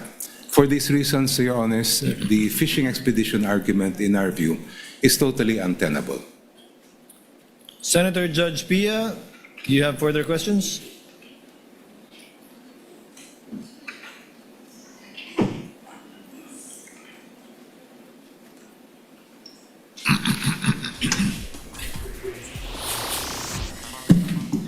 It's actually just a follow-up to what the how the prosecution responded. I think Senator Alan Peter will go into it, but since this is my line of questioning, I'll follow up lang on this point. No, His Honor, I earlier mentioned the fruit of the poison tree doctrine. And ulitin ko, pagka yung pinanggalingan ng information nyo, bawal, hindi nyo na pwedeng gamitin yon. So, His Honor said, I'm referring to Congressman Prosecutor Chel Jokno, they know the contents of the AMLA report, something to that effect, because it was presented in the impeachment hearing in the House. That is correct, right? That is your statement? Yes, Your Honor. Yes, oo. And I asked my question, and again, I will give both parties the opportunity to respond.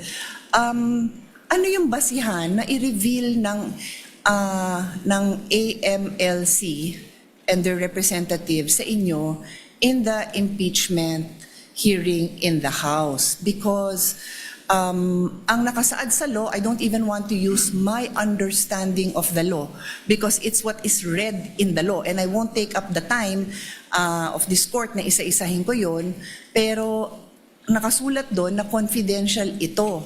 So, ano yung basis na mailabas yun doon sa impeachment court? Because, and since the presiding officer has given me the permission to share in general the discussion in our caucus last week, isa dun sa napag-usapan namin precisely was yung information na lumabas doon. Kung yan ay walang basihan na ilabas, walang legal basis na ilabas yung information, hindi yan pwedeng idugtong dun sa mga allegations na meron kayo. So that's my question. During our caucus, isa din sa lumabas na discussion, pero allowed ang AMLC and the specific officers to share that information. But the specific provision of the law, and please both counsels, please respond, please elaborate on how this supports or does not support your case. A specific provision dun sa batas, yung sharing of information na yon, sabi, oy, kayo AMLC Council, mag-develop kayo ng rules kung paano kayo makakapag-properly share sa agencies. I believe, and again, you feel free to elaborate on this or correct me, that's referring to the bank institutions, the AMLC hierarchy, and the agencies they deal with, not in court, because ulitin ko, nakasulat doon, confidential. So, I will leave this here, that if it is confidential, it does not allow that this be divulged in the manner it was divulged. Then how do you use that? Because that is precisely the doctrine of the fruit of the poison tree. Please take your time to tell us why that information is not the fruit of the poison tree, and obviously for the side of the defense, they will tell us why they believe that it is the product of the fruit of the poison tree. Thank you, Mr. President. Counsel for the panel of prosecutors will please respond. Your Honor, Section 8A of the Anti-Money Laundering Law is really intended to prohibit or prevent leaks by officials of the Anti-Money Laundering Council. But it was never intended to prevent subpoenas coming from courts, including the impeachment court. Almost every week, the Sandigan Bayan issues subpoenas for AMLA records. And despite what would appear to be a very categorical prohibition contained in that section, every time subpoenas are issued by the Sandigan Bayan, they are honored by the AMLA and no one is questioning them. Ganun din po itong impeachment court. The subpoena issued by this impeachment court is for the purpose of determining accountability based on the power that is expressly given by the Constitution. Ang aming pong paniwala is that confidentiality cannot trump accountability. Thank you. Counsel for respondent. May Thank you. reply. Thank you, Your Honor. I cannot verify if indeed the Sandigan Bayan, as mentioned by opposing counsel, issues subpoenas against AMLAC every week. So that I will not comment on because I cannot verify that. What is clear to us, Your Honors, as we have demonstrated last week, is that 8A is an absolute prohibition. And again, this was the latest amendment of the law back in 2021. And for us, Your Honors, that is why when this was presented, the House Committee on Justice, we had our objections to such matter. And in fact, Your Honors, it is the subject of our petition, the Supreme Court, and aside from that, a subject of our motion for exclusion before this Honorable Court. Ngayon po, sa atin, talagang yung tinutumbok natin is it is in fact within the fruit of the poisonous tree. In fact, I'm surprised, Your Honors, because, Your Honors, nabanggit na rin po ng aking distinguished opposing counsel na nakita na nila, may records na sila. In fact, if I'm not mistaken, it was also attached to the articles of impeachment. So kung meron na pala, bakit pa nila pinapasapina ngayon sa impeachment court? Is it because, I don't want to speculate, maybe I just won't go there. But ang sa akin lang po is, we have questioned this all throughout. No? Why? Because to us, unang-una, bawal siya. Pangalawa, hindi siya relevant. Bakit hindi siya relevant? Your Honors, transactions do not equate to wealth. Transactions do not equate to net worth. Especially if tinatali natin siya sa SALN. Because transactions happen over the course of the year, and in this case, years. Well, when you talk about SALN, we talk about net worth on a specific date in time, which is December 31 of every year. So sa atin po, ang aming pananaw dito ay hindi po relevant at hindi po, it will not directly show anything about wealth. Kasi, again, AMLAC transactions do not equate to net worth of a certain person. And that is why, Your Honors, we have opposed this. And we have opposed this since the time it was being presented at the House level. Thank you, Your Honors. Just for the record and for the information of the senator judges, I'm not sure about the Sandigan Bayan issuing a subpoena every week as well against AMLAC. But I'm well aware, the court is well aware of cases decided by the Supreme Court precisely on subpoenas issued by the Sandigan Bayan vis-a-vis the AMLC. Senator Judge Pia, can you wind up? You're done? At this juncture, Chair will now recognize Senator Judge Alan Cayetano for his interjection and questions. You may proceed, sir, when you're ready. Before I ask question, Mr. Presiding Officer, may I thank you, the Senate President Win Gatchalian, former Senate President Tito Soto, and the whole court, because in our caucus, you did three things. One, you allowed us to have the weekend to review all of the laws so that we can ask more intelligent questions. Two, you allowed to hear the discussions, mostly by Senator Pia, Senator Pangilinan, Senator Lacson, and former Senator Soto. And then number three, we discussed how a complex, or what word did you use a while ago, Mr. Presiding Officer, that it's two motions, but there may be issues underneath. Issues and sub-issues. So that after we ask questions and after you make a ruling, we'll, instead of asking for a division of the House just in case we do not agree, I'll make a manifestation, and then if others agree on how we can manifest or submit in writing in what parts of the ruling we agree or disagree for the record. May I proceed, Mr. Duly noted, Your Honor. You may proceed, sir. Good afternoon, Attorney Jokna and Attorney Poa. Good afternoon, sir. Yeah.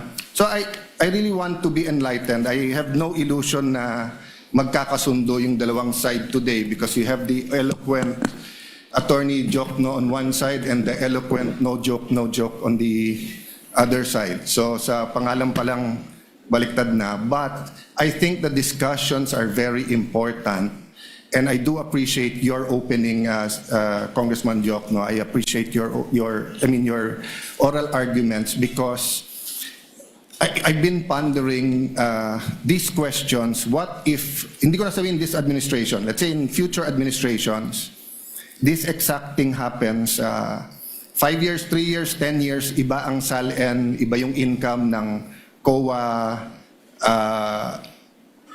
chairman or ng ombudsman files cases, mukhang maraming congressman makakasuhan ngayon. So very, very much relevant yung ating pinag-uusapan ngayon. So just in the spirit of liberality, same kay Senator Pia, after one answers, if one wants to make a quick rebuttal, I'll ask you the question, but let's try to be concise. So, Counsel, may I ask, let's start with the case of Duterte versus House of Representatives.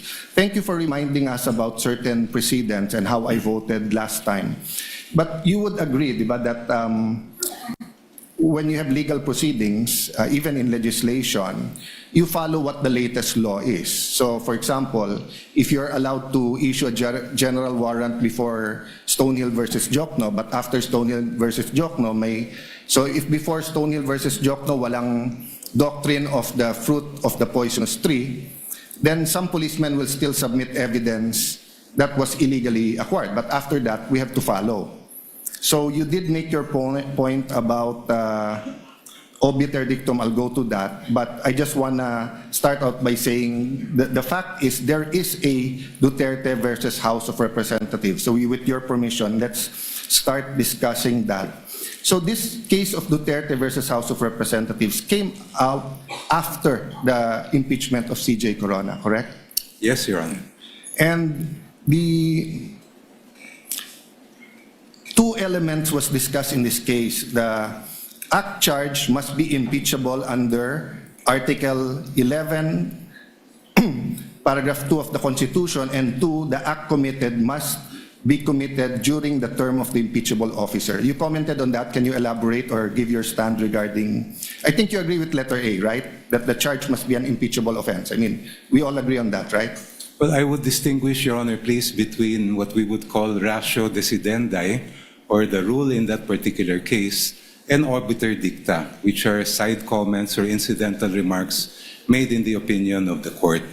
If we are speaking of the ratio decidendi of the Duterte versus House of Representatives case, I would have to disagree that it relates to the statements that you mentioned. My understanding of that case is it really relates to the first mode of impeachment and the procedures that must be followed, the one-year ban provided in the Constitution, how that will be applied when impeachment complaints are filed by at least 1/3 of the members of the House of Representatives. Yung pong nabanggit nila that the basis of any charge must relate to the incumbency of the official, in my view, that is obiter dicta. Okay. Not necessary for the decision. I appreciate your answer. We'll go to that. But regardless of the Duterte versus House of Representatives ruling, we do agree with letter A. The act charge must be an impeachable offense under Article 11(2) of the Constitution. I would agree, but if I may be allowed to just qualify. No, this is just a general. It's not a trap question. So, so the officer has to be impeachable, and the act's charge should be an impeachable offense. And since you have betrayal of public trust, that's quite broad. No? So this is not a trap question. This is just laying the basis.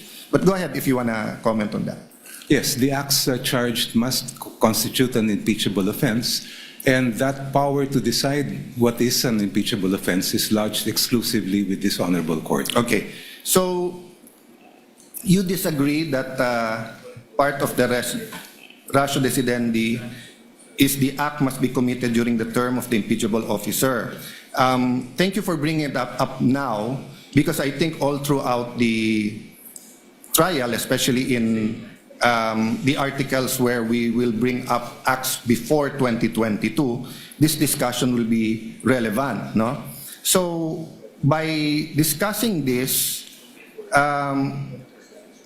it will pass upon the whether or not including proof like bank records, financial documents, before her term can be inquired into. The prosecution says it cannot, right? Because you believe it's an obiter dictum. I'm just restating, you can say it in your words. You believe that the statement that the act must be committed during the term of the impeachable officer is not the law of the land, it's an obiter dictum. In the first place, if Your Honor, please, that was not the exact statement of the court. Okay. The court said the basis of the charge must relate to the incumbency of the impeachable official, Yes. which does not rule out the presentation of evidence of acts or omissions that occurred before the person became an So impeachable let's officer. take the judicial notice of the, as you said more eloquently and correctly, that the acts during her term.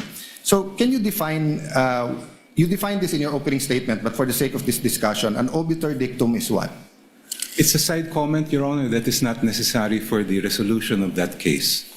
Yeah, and I agree with that, and it's a remark made or opinion expressed by a judge in a decision upon a cause, or it's a by the way, that is incidentally or collaterally and not directly upon the question before him, or upon a point not necessarily involved in the determination of the cause, or introduced by way of illustration, analogy, or argument, such are not binding precedents. No? Just for the public and for all of us, di ba? Yes, So sir. ang sinasabi, yes, there can be a Supreme Court decision, but that part could be an obiter dictum, meaning hindi yan yung doktrina that will bind us in making decisions, whether it's issuing the subpoena or admissibility.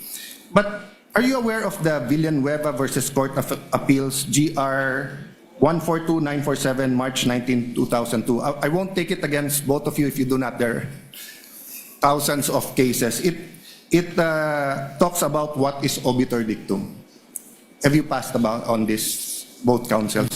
For me, Your Honor. Yeah, so the prosecution characterization of the requirement that the basis of the charge must be for impeachable acts or omissions committed in relation to their office during the current term of the impeachable officer as an obiter dictum. But in the Court of Appeals, in Villanueva versus Court of Appeals, in that case, the Supreme Court held an adjudication on any point within the issues presented by the case cannot be considered an obiter dictum, even where the point is only incidentally involved. So we agree if it's incidental, pwedeng obiter, but if it's on point within the issues, sabi ng Villanueva case, it is not. So long as it is presented and decided in the regular course of the consideration of the case and led up to the final conclusion, or is a statement as to the matter of which the decision is predicated. The court added that a point expressly decided does not lose its value as a precedent because the disposition of the case is or might have been made on some other ground, and that where a court decides several points, none of such points can be regarded as having the status of a dictum. And one point should not be denied authority merely because another point was and more dwelt on and more fully argued and considered. So going back to the Duterte versus House of Representatives, the requirement that an impeachable act be committed in relation to their office and during the current term was not a remark made by the way. The Supreme Court en banc laid it down as one of the enumerated principles that due process requires, which is the very ground on which the ruling was predicated. Even if the court also struck down the 2025 impeachment complaint based on the one-year bar, so this is the question, does it not render the due process requirement laid out as a mere obiter dicta, or because it's based on due process, regardless of the mode of initiation, regardless of the mode of how the articles of impeachment got here, isn't due process still a requirement? If I may be recognized, Yes. Your Honor. Counsel for the panel of prosecutors may respond. Precisely, Your Honor. If a matter is within the issues resolved by the court, then it may not be considered as obiter dictum. But if we look at the decision in the case of Duterte versus House of Representatives, ang mismong nangyari po doon, ay may naunang 2 complaints that were endorsed at may sumunod na complaint filed by at least 1/3 of the members of the House. At yun yung tinutukan po ng ating Supreme Court. It was in that context that the Supreme Court made pronouncements about the 1-year bar and even about due process. At no time in that case was it ever a fact in issue about the mode of impeachment that is involved in our case today. Ang pinag-uusapan po natin dito ay individual complaints that were then referred by the House to the Committee on Justice, heard by the committee, and then brought back to the plenary and eventually umabot po dito through articles of impeachment. So kahit may sinabi ang Supreme Court about impeachable offenses in relation to the charges, kami po ay naniniwala na hindi po yan pumapasok o sumasakop sa issues that were decided in that case. I'll not argue with you because that's not my job here. I'll follow the Pia Cayetano style and move to the defense. But just a follow-up question on that. So I respect your belief on that. But my point is, the legal principle of due process applied to that mode, is it not logical that it's the same legal principle on due process even if you use another mode? First of all, if Your Honors, please, when we speak of due process, of course, there are 2 types, substantive and procedural due process. And when we speak of substantive, we're talking about protections to life, liberty, and property. Wala naman pong ganun na issue po dito sa atin because office is not a property. We're not talking about the life or liberty of the respondent. Ang pinag-uusapan po natin dito kung due process ang issue ay simply fundamental fairness. And I do believe that this proceeding does require fundamental fairness, but at the same time, it does not require that this court be hamstrung in terms of how to decide whether an offense is impeachable or not. That power is exclusively given to this court at dapat kayo lang po ang magdesisyon at magpasya kung ano nga ba yan. So when we speak of what is an impeachable offense, may kaugnayan po yan doon sa nabanggit ninyong the basis of the charge must relate to the incumbency. Because in our view, that is really something that each member of this honorable court will have to decide when the time comes. Yeah, later on, I'll ask you that question, whether or not, what, if ever, can the Supreme Court decide or what of their pronouncements will be applicable to this court and that. But my point is, if we're saying that pag ang mode of initiation is by 1/3 na pumirma diretso at ang nakalagay doon committed in relation to their office during the current term, wouldn't it be illogical if you use another mode and pwedeng hindi committed in relation to their office and during their current term? I don't think the Supreme Court would be illogical in saying this is the principle for due process in this mode but not in this other mode. Even if we assume, Your Honor, that that is not obiter, the statement that the basis of the charge must relate to the incumbency of the impeachable officer, we submit that that still applies and we have satisfied that test. Okay. As I mentioned in my opening statement, integrity cannot be divided. Hindi po pwedeng biyakin ang integridad. So on that point, so if a president, an ombudsman, a COA chair who's let's say 60 years old but he started in government at 20 years old, he can be impeached by something he's done when he was 20 to 30, not only on what he's done when he was already an impeachable officer? If we are speaking about unexplained wealth, Your Honor, I have repeatedly cited the cases of the Supreme Court that provide that we must look from the reckoning of the first day of service of that public official, look at all the income that person has amassed, and determine whether it is manifestly disproportionate to the lawful income that he has reported. Yes, I agree in terms of holding that person liable and accountable. But what I'm saying is that, let's say he was a councilor, then he was a customs director, then he was BAR, then he's now COA.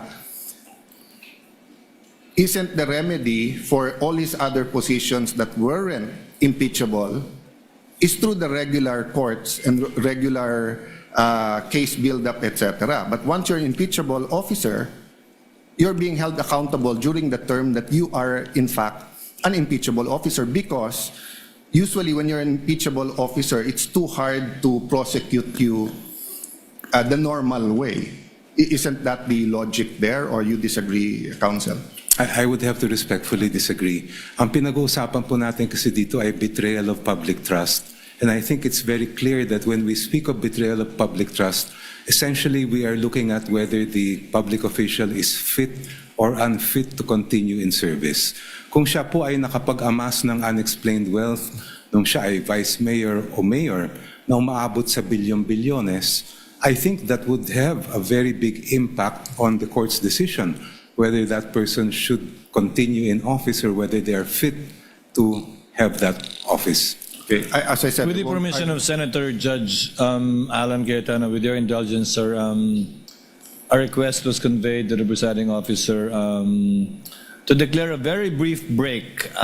This is not a break for all of us, but a very brief break of 5 minutes, so that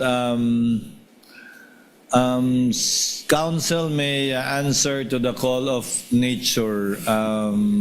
That was the message conveyed to the presiding officer, including Senator Judge Cayetano. So, Chair declares a 5-minute break. We shall resume at 4:05.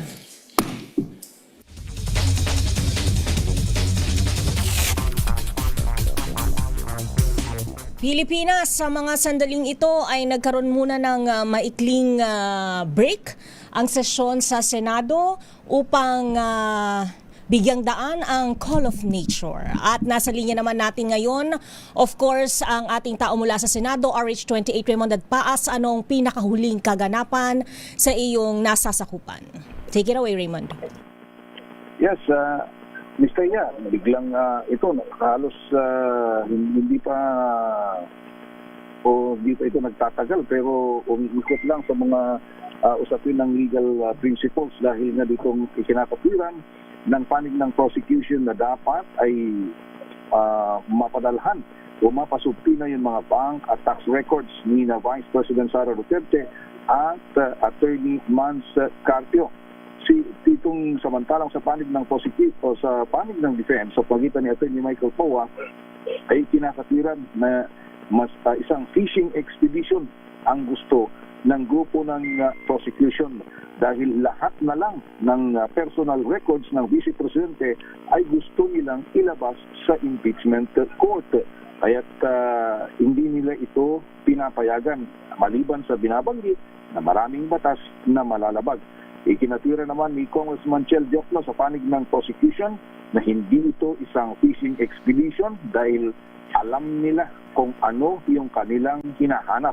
Dahil kung sa paliwanag tungkol sa fishing expedition ay hindi daw alam na naghahanap kung ano ang kanyang hinahanap. Pero dito ay alam nila dahil sa kanilang pagkaalam may mga napakalalaking halaga ng pera na pumasok dito sa bank accounts ng mag-asawang Vice President Sara at Attorney Mans Carpio, kaya patungo doon sa issue sa kanila na unexplained wealth. Ilan pa lamang dito sa mga senador ang nakapagtanong, Senador Joel Villanueva, Senador Alan Peter Cayetano at si Senador Pia Cayetano. Bago nagsimula itong day 7 ng pagdinig, ay merong mainit na isyo na kung saan na ibinulalas ni Senador Erwin Tulfo yung kanyang pagtutol sa ginagawa ng mga kasamahang senador na ginagamit ang impeachment court para ilahad yung kanilang mga personal na issue gaya ng ginawa kanina ni Senador Robin Padilla na inilahad na hindi daw totoong hindi siya nagsumiti ng kanyang counter affidavit sa kaso laban sa kanya ng Office of the Ombudsman dahil nagsumiti daw ito.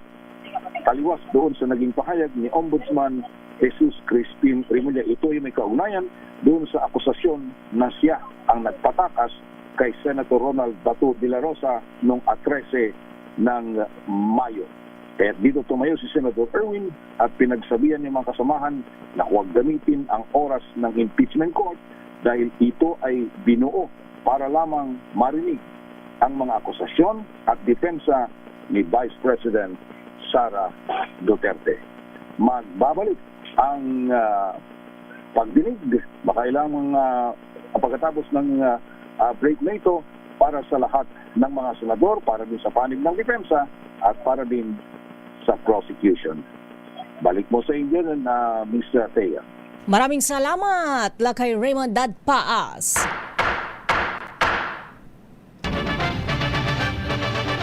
Flash Report.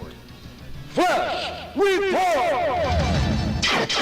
Sa iba pang mga balita, kasong plunder laban kay dating House Speaker Martin Romualdez at Zaldico at iba pang iisasalang na ng Ombudsman sa preliminary investigation. Idetalye mong balitang yan, RH5. Val Gonzalez. Val!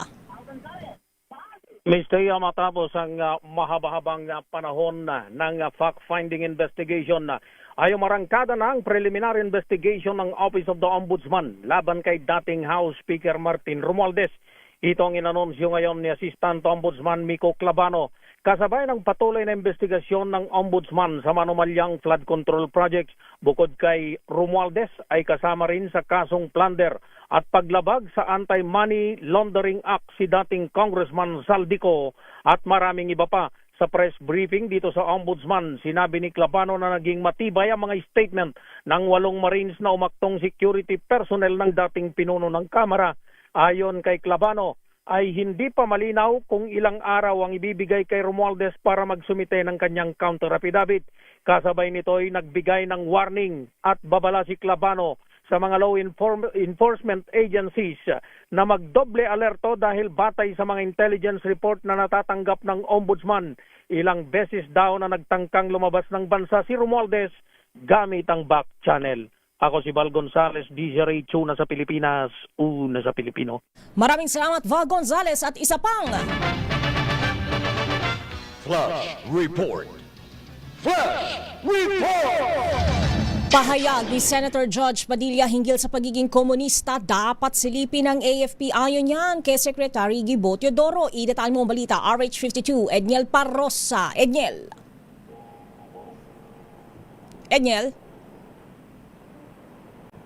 Alamin nga natin ang iba pang detalye ukol nga dyan sa balita na dapat silipin ang pahayag ni Senator Judge Padilla hinggil sa kanyang pagiging komunista. Kamustahin naman natin ang mga nagre-reunion dyan sa 4 Sapphire Batch 2010 ng San Pedro National High School. Pinangungunahan ng kanilang class president na si Poging, si Tito J. Angelo Lopez at advisor na si Joan Intacto. At ito na, Philippine Navy personnel. Nako, flash ba ito? Flash. Flash Report. Flash Report! Philippine Navy personnel sugatan sa panibagong engkwentro laban sa China Coast Guard sa Ayungin Shoal. Idetalye mo ang balitang yan, RH52, Edniel Parrosa. Edniel. Sugatan ng isang sundalong Pilipino matapos pukpukin ang baton sa ulo ng mga nakaengkwentrong Chinese sa Ayungin Shoal. Ngayon lamang araw na ito ng Lunes, Hulyo 20. Sa report ng Armed Forces of the Philippines, nalapitan ng isang rigid hull inflatable boat mula sa China Coast Guard Vessel 21560, ang BRP Sierra Madre na nakasadsad sa Ayungin Shoal. Sabi ng AFP, itinaboy ng Philippine Navy ang 8 Chinese sa isang kalmado at non-confrontational na paraan, pero agresibo umanong gumanti ang mga dayuhan. Hinampas ang isang tauhan ng Navy at napinsalang maging ang rubber boat ng mga Pinoy. Narindigan naman ang mga sundalong Pilipino sa rules of engagement at napakita ng profesionalismo sa kabila ng panibagong komisyon sa dagat. Samantala, patuloy na nakikipag-ugnayan ng Western Command sa tropang nasa BRP Sierra Madre hinggil sa sitwasyon ng sugatang Navy sailor at kung kinakailangan ba ng kagyat na medical evacuation o medevac sa mga oras na ito. Ako si Edniel Parrosa, DZRH, una sa Pilipinas, una sa Pilipino. Maraming salamat, Edniel. Balikan naman natin ang nangyayaring impeachment trial dyan sa Senado kung saan ang defense ay nanindigang hindi dapat maisabina ang AMLAC report, bank records ni Vice President Sara. Idetalye mo nga balitang yan. RH7, Henry Uri. Henry.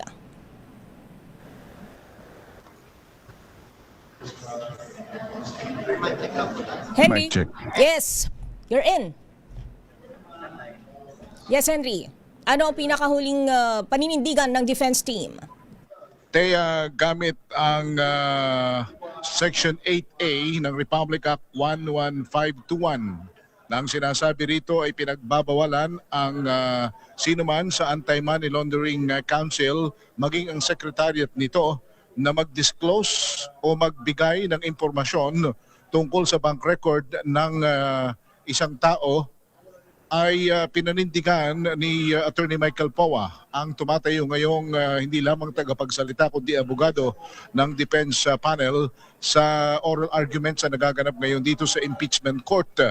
Bukod dito, Thea, idinagdag pa ni Attorney Powa sa kanyang mga punto na bagamat sumasang-ayon siya sa principle ng accountability and transparency, dapat ay hindi raw malabag ang Bill of Rights bago isabina, dapat definite at dapat relevant ang kinakailangang patunayan muna ng prosecution sa bagay na ito para isabina ang mga bank records ng pangalawang Pangulo.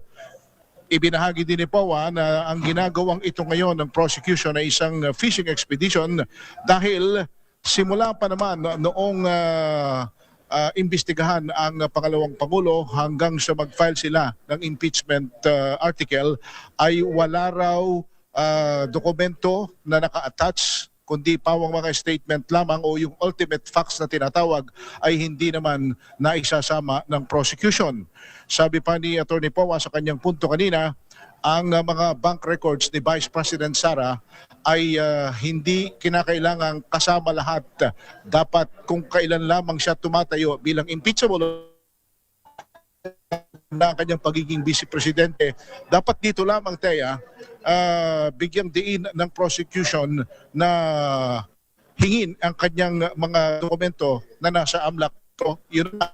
Sabi ni Attorney Powa, hindi ito dapat bilang fishing expedition, dapat definite and relevance ang paghingi ng mga dokumentong ito. Pwede raw naman na gawin ng prosecution ang kanilang mga legal na mandato, pero they should work within the frame of Constitution.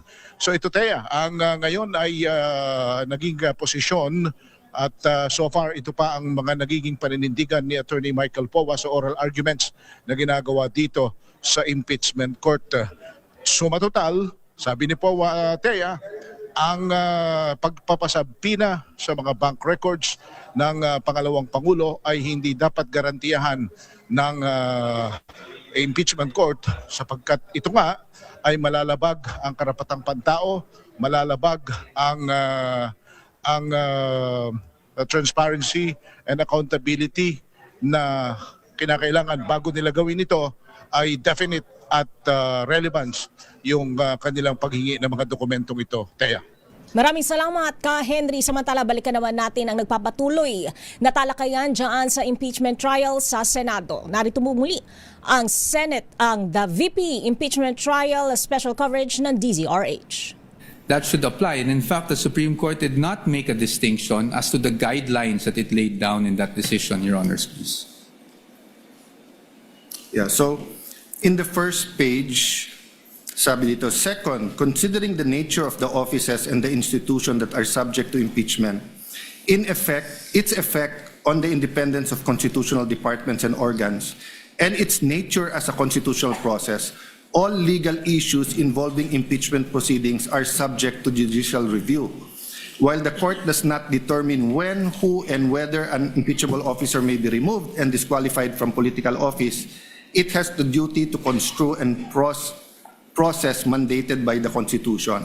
So is this for you part of the ratio decidendi, or is this a obiter dictum? Ratio, Your Honors. Okay. In fact, that's why the Supreme Court, when it started the decision, said that the end does not justify the means, no? Because it was precisely discussing the means. Ano ba yung dapat nating sinusunod na proseso? Yeah. So since we're talking about subpoenas, we'll go to the end and the means, the justified means. With the permission of Senator Judge Allen, I would just like to get the assent of the counsel from the panel of prosecutors. The document sought to be distributed by the counsel for respondent is a July 25, 2025 discussion on the Duterte v. HOR on the one-year bar rule. Again, it's dated last year.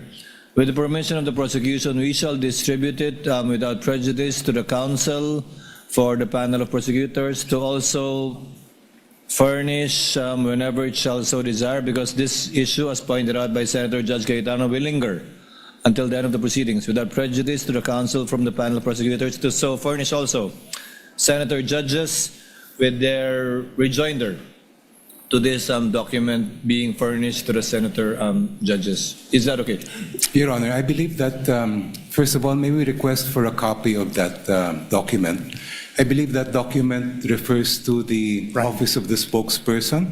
That's correct, Of the Supreme Court, in which case, Your Honor, we would have to interpose an objection because any interpretation by the office of the spokesperson is not binding on the Supreme Court.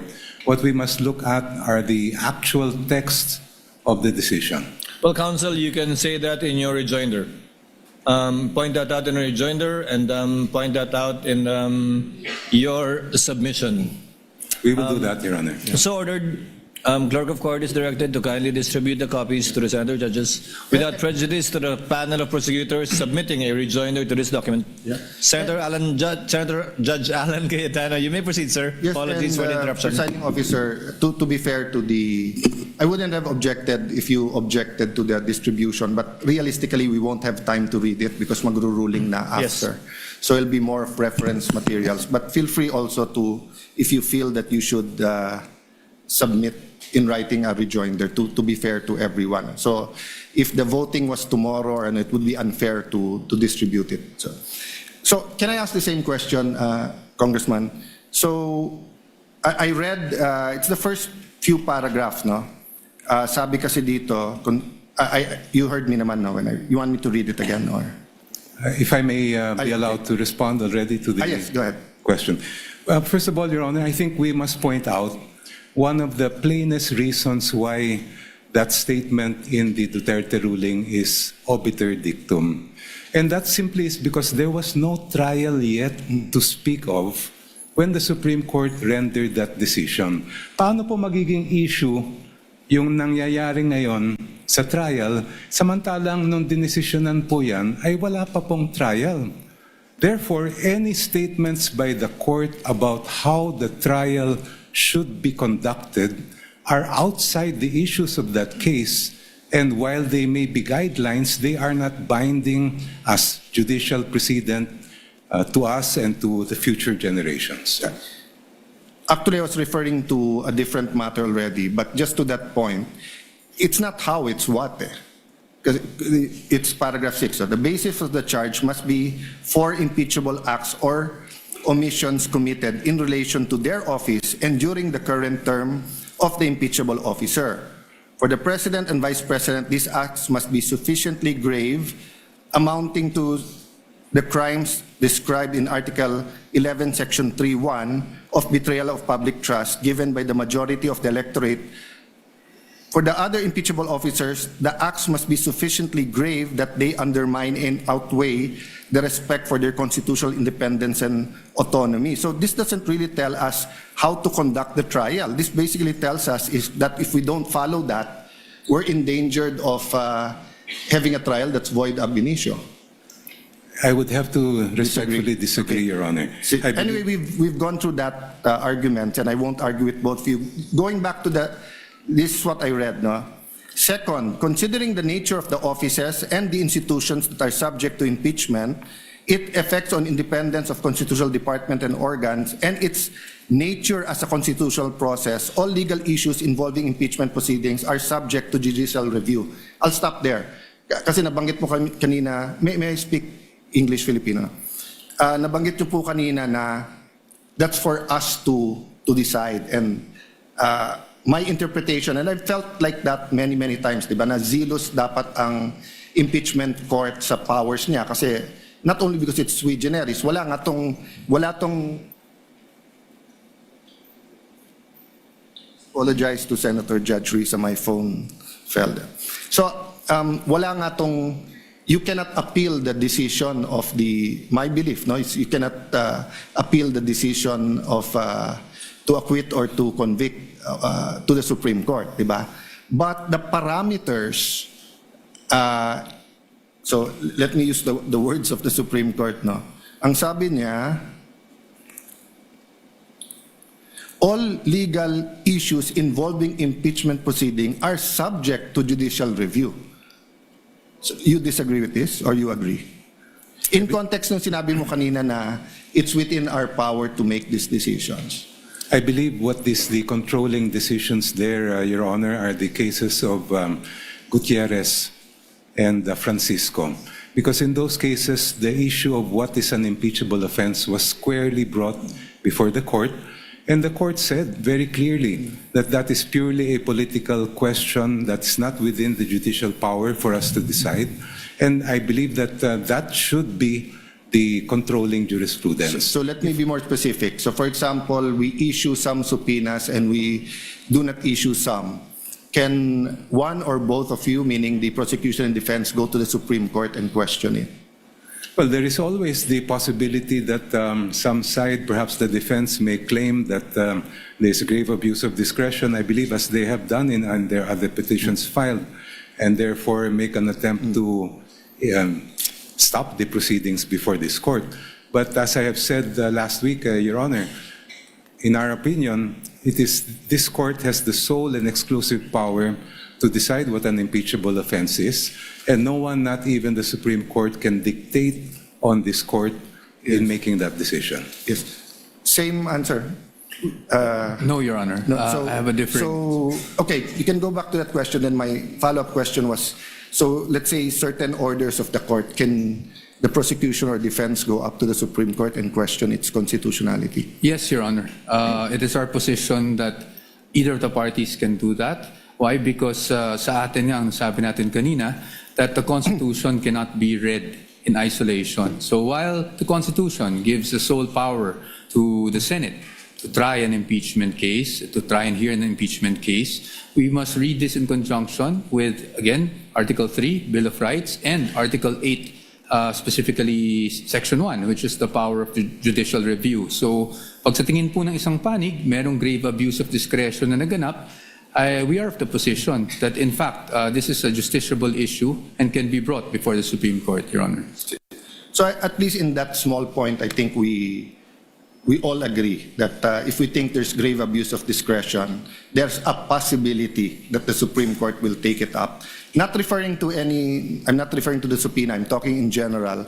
So I'll skip a few pages of my questions precisely because I wanted to elicit your opinions or your stand regarding the fact that the impeachment court is supreme, but it's not true that we can do anything or we can just make decisions that are not based on statutes and on legal orders. In fact, when the Supreme Court issued a TRO regarding the foreign accounts or the dollar account in the Corona case, the impeachment court voted to respect the TRO, no? But of course, we did vote. So there could have been a constitutional crisis if we voted not to. And then, of course, we know because of history, nag-waiver na lang si Chief Justice Corona, no?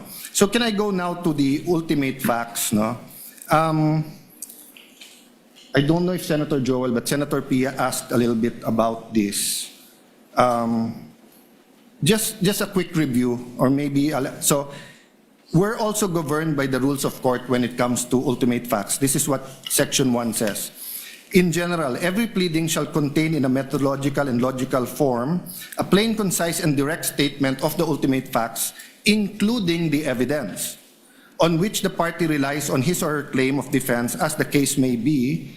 If a cause of action or defense relied on is based on law, the pertinent provisions thereof and their applicability to him or her will be clearly and concisely stated. So does the two councils agree that sa ultimate facts you have to include the evidence? I would make a distinction, Your Honor, between what we call ultimate facts and evidentiary facts, which are the pieces of evidence that could be used to come to the conclusion or to decide whether those ultimate facts are present in the case or not. Yeah, I think all of us lawyers agree with that. There's a difference between ultimate facts and evidentiary facts. But the rules of court says, including evidence. Kasi kung walang including evidence, ang kailangan mo lang i-file, ultimate facts. Pero pag sinabing kasama ang evidence, for me, it doesn't mean that every single testimony in every single document should be attached. But so let me go to my second question. So pwede bang sa articles of impeachment, ultimate facts lang, walang naka-attach na evidence? Ang requirement po sa pleading ay doon na dapat nakasaad ang ultimate facts. But if you look at the articles of impeachment that are before this court, it also contains evidentiary factual allegations to support the ultimate facts that are contained therein. Thank you for that answer. Actually, that was my next question. Did it contain? And you answered it. So, with respect to the Saballa and Cabrera impeachment complaints, is it correct that there was no authentic records that were attached when they were filed? Factual lang tong tanong ko. If Your Honor, please, first of all, I would have to raise an issue with respect to whether this honorable court is acting as an appellate or review court of what happened during the House proceedings.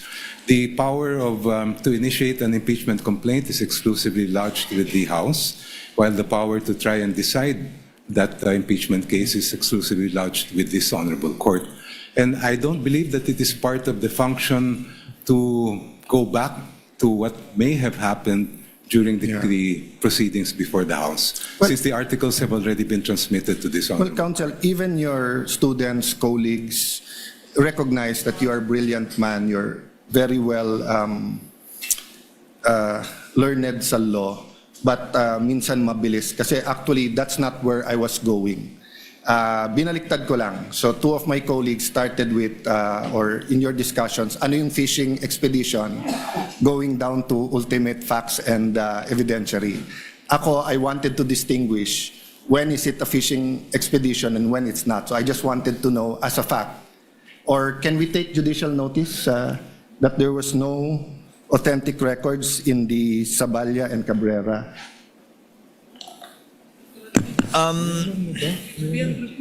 What's the point again, Senator Judge? There were no authentic... It was just preliminary because I wanted to compare it with other impeachment complaints, and I wanted to ask the question, when is it a fishing expedition or hindi? So these are legitimate questions. So factually, yung Saballa and Cabrera ba, may authentic records attached. Ang information ko, wala. But I don't want to...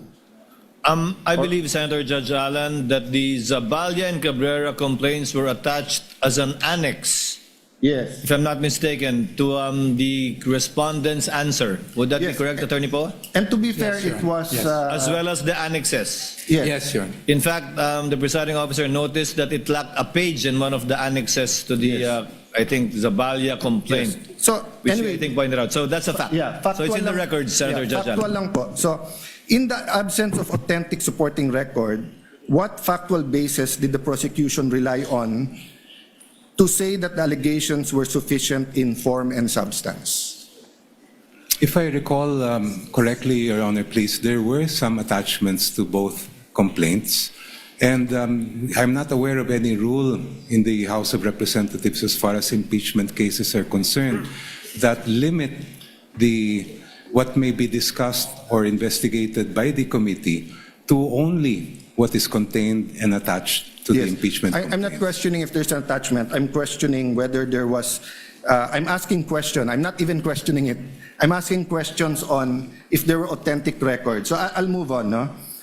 In the complaint against President Bongbong Marcos, the finding was the complaint failed to establish any factual nexus between the president and an impeachable offense.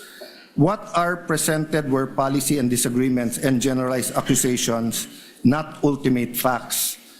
Yun ang finding ng Committee on Justice. Correct?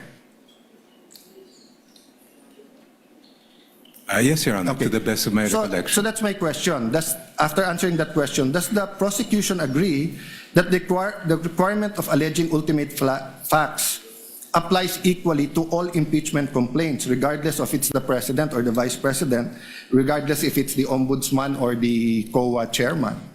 Yes, Your Honor, and as I recall, when the members of the committee examined the complaint filed against the president, the conclusion of the committee was in fact that there were only conclusions of law contained in that complaint not allegations of ultimate facts. Yes, yet in that complaint, there were documents attached, authentic records, and the House did not ask na masupina yung AMLA, BIR, and bank records of the President. The requirement, if Your Honor, please, of ultimate facts is really based on what is alleged in the petition or complaint But itself. what was the exact words of counsel? Ang katotohanan ay Confidential. hindi confidential. So why in the case of President Marcos is the katotohanan confidential, but in the case of Vice President Sara, it's not confidential? Wala naman po akong maalalang ruling ng committee in the case of the President na meron silang sinabing confidential. No, What I recall is that the conclusion was that the complaint did not allege ultimate facts. So there was a conclusion even before asking for all of this. But in this case, balikta, there was a conclusion that there's no nexus between the President and an impeachable offense. In this case, walang authentic documents pero humihingi ng supina kasi yung katotohanan hindi confidential. So, which goes to my, well, first, let me honor who I should honor because it seems that the Lisa Masa complaint, which was endorsed by ACT party list, was here kanina, and I think Antonio Tino, I think Sara Elago was here the last week, and I think Representative Ko was here.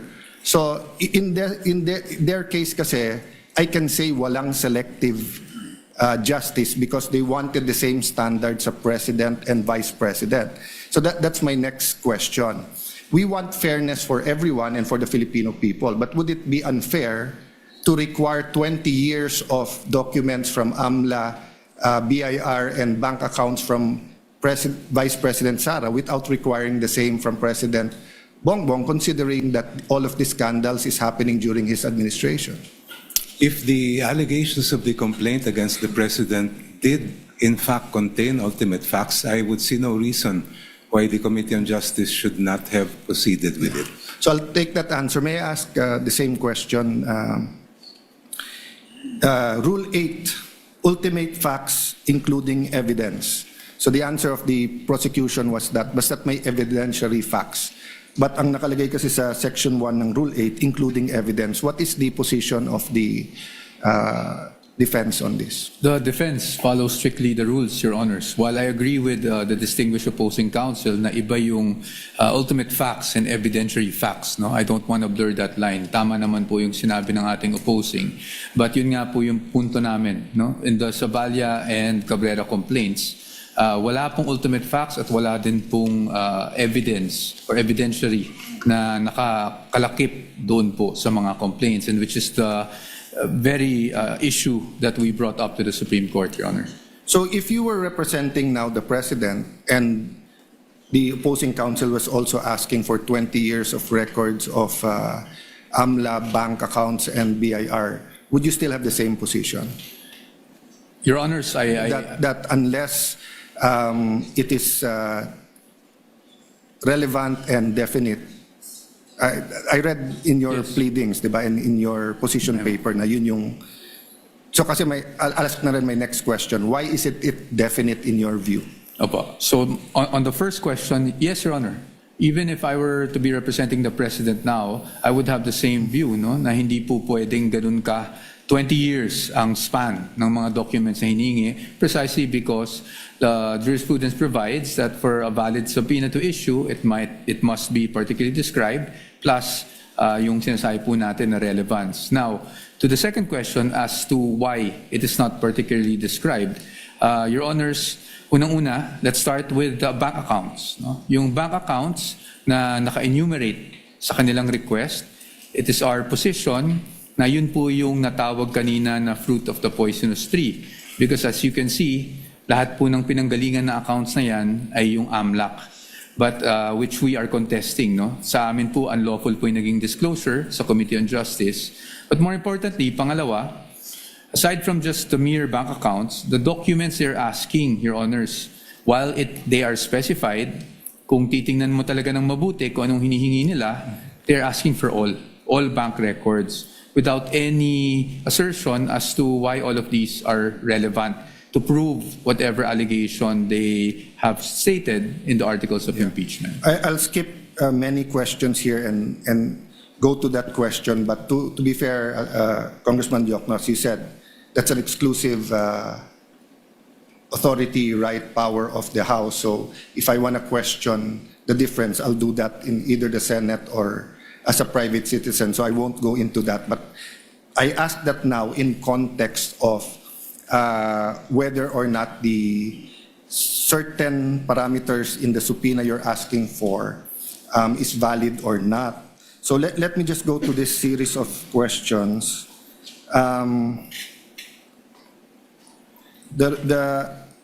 This is really a discussion into what is substantial facts, what's ultimate facts, what's essential facts, what are, and as you said, Attorney Powa, we don't want to bore everyone with that, but it's important in terms of due process.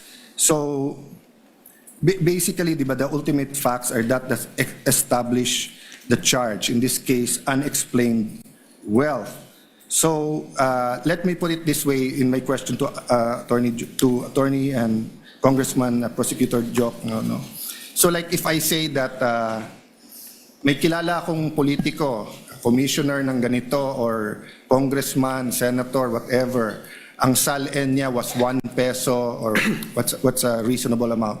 SALN niya was 1 million, 20 years later it's 20 million versus the commissioner of BIR in 5 years, it gained 50 million compared to this congressman nito. Then I said, eto lang income niya, unexplained wealth yan. In your view, is that sufficient na for the impeachment court then to issue the subpoenas? Or do you have to specify na, for example, you say that that commissioner, sa SALN niya, he only had 2 cars, but he actually has more than 4. Therefore, penging subpoena para sa LTO. O that commissioner, ang sabi niya, isa lang ang bahay niya. Pero subpoena sa LRA kasi 4 ang nakita namin. Diba? Kasi on the later examples, medyo mas malinaw yung ultimate facts. Pero yung pag sinabi mo lang, eto SALN, eto tumaas, which was my point actually in my last few vlogs, that just because tumaas yung SALN, that doesn't mean that there's ill-gotten wealth. But my question there was, does that give us now the authority to get the bank accounts, the AMLA and the BIR? Because whatever we do in the impeachment court is for impeachable officers. But nanonood din yung Sandigan Bayan, nanonood din RTC, MTC, nanonood din yung Supreme Court. So whatever rule we have here, that will influence then how we deal with barangay captains all the way to anyone who's not impeachable, no? For unexplained wealth, Your Honor, I believe the ultimate facts must include the following. First, that the person involved amassed wealth. Second, that that wealth is manifestly disproportionate to that person's lawful income. So kailangan po natin makita kung ano yung kanyang kayamanan at kailangan natin ikumpara doon sa lehitimo niyang kinita. And that can be only determined by looking at the records that we are requesting from this honorable court. No, but if you're just looking at the SALN at yung kinita niya, so I'll give you a example. No? I won't name the person para walang mag-react. But he was senator, I think in 1987, an outstanding human being. And he was telling us, etong lupa na to, nabili ko ng 1980 o 1970 na 50,000. Oh, nabenta ko ng 1990. Kaya lang sa SALN, ang nakalagay kasi doon yung acquired cost. So nilagay ko 50,000. So kung titignan mo kami, then he named some other great senators, etc. Nakasabayan niya, congressman at dito. Titignan mo, si senator ganito, kami lahat. O ang SALN namin, baka 5 million.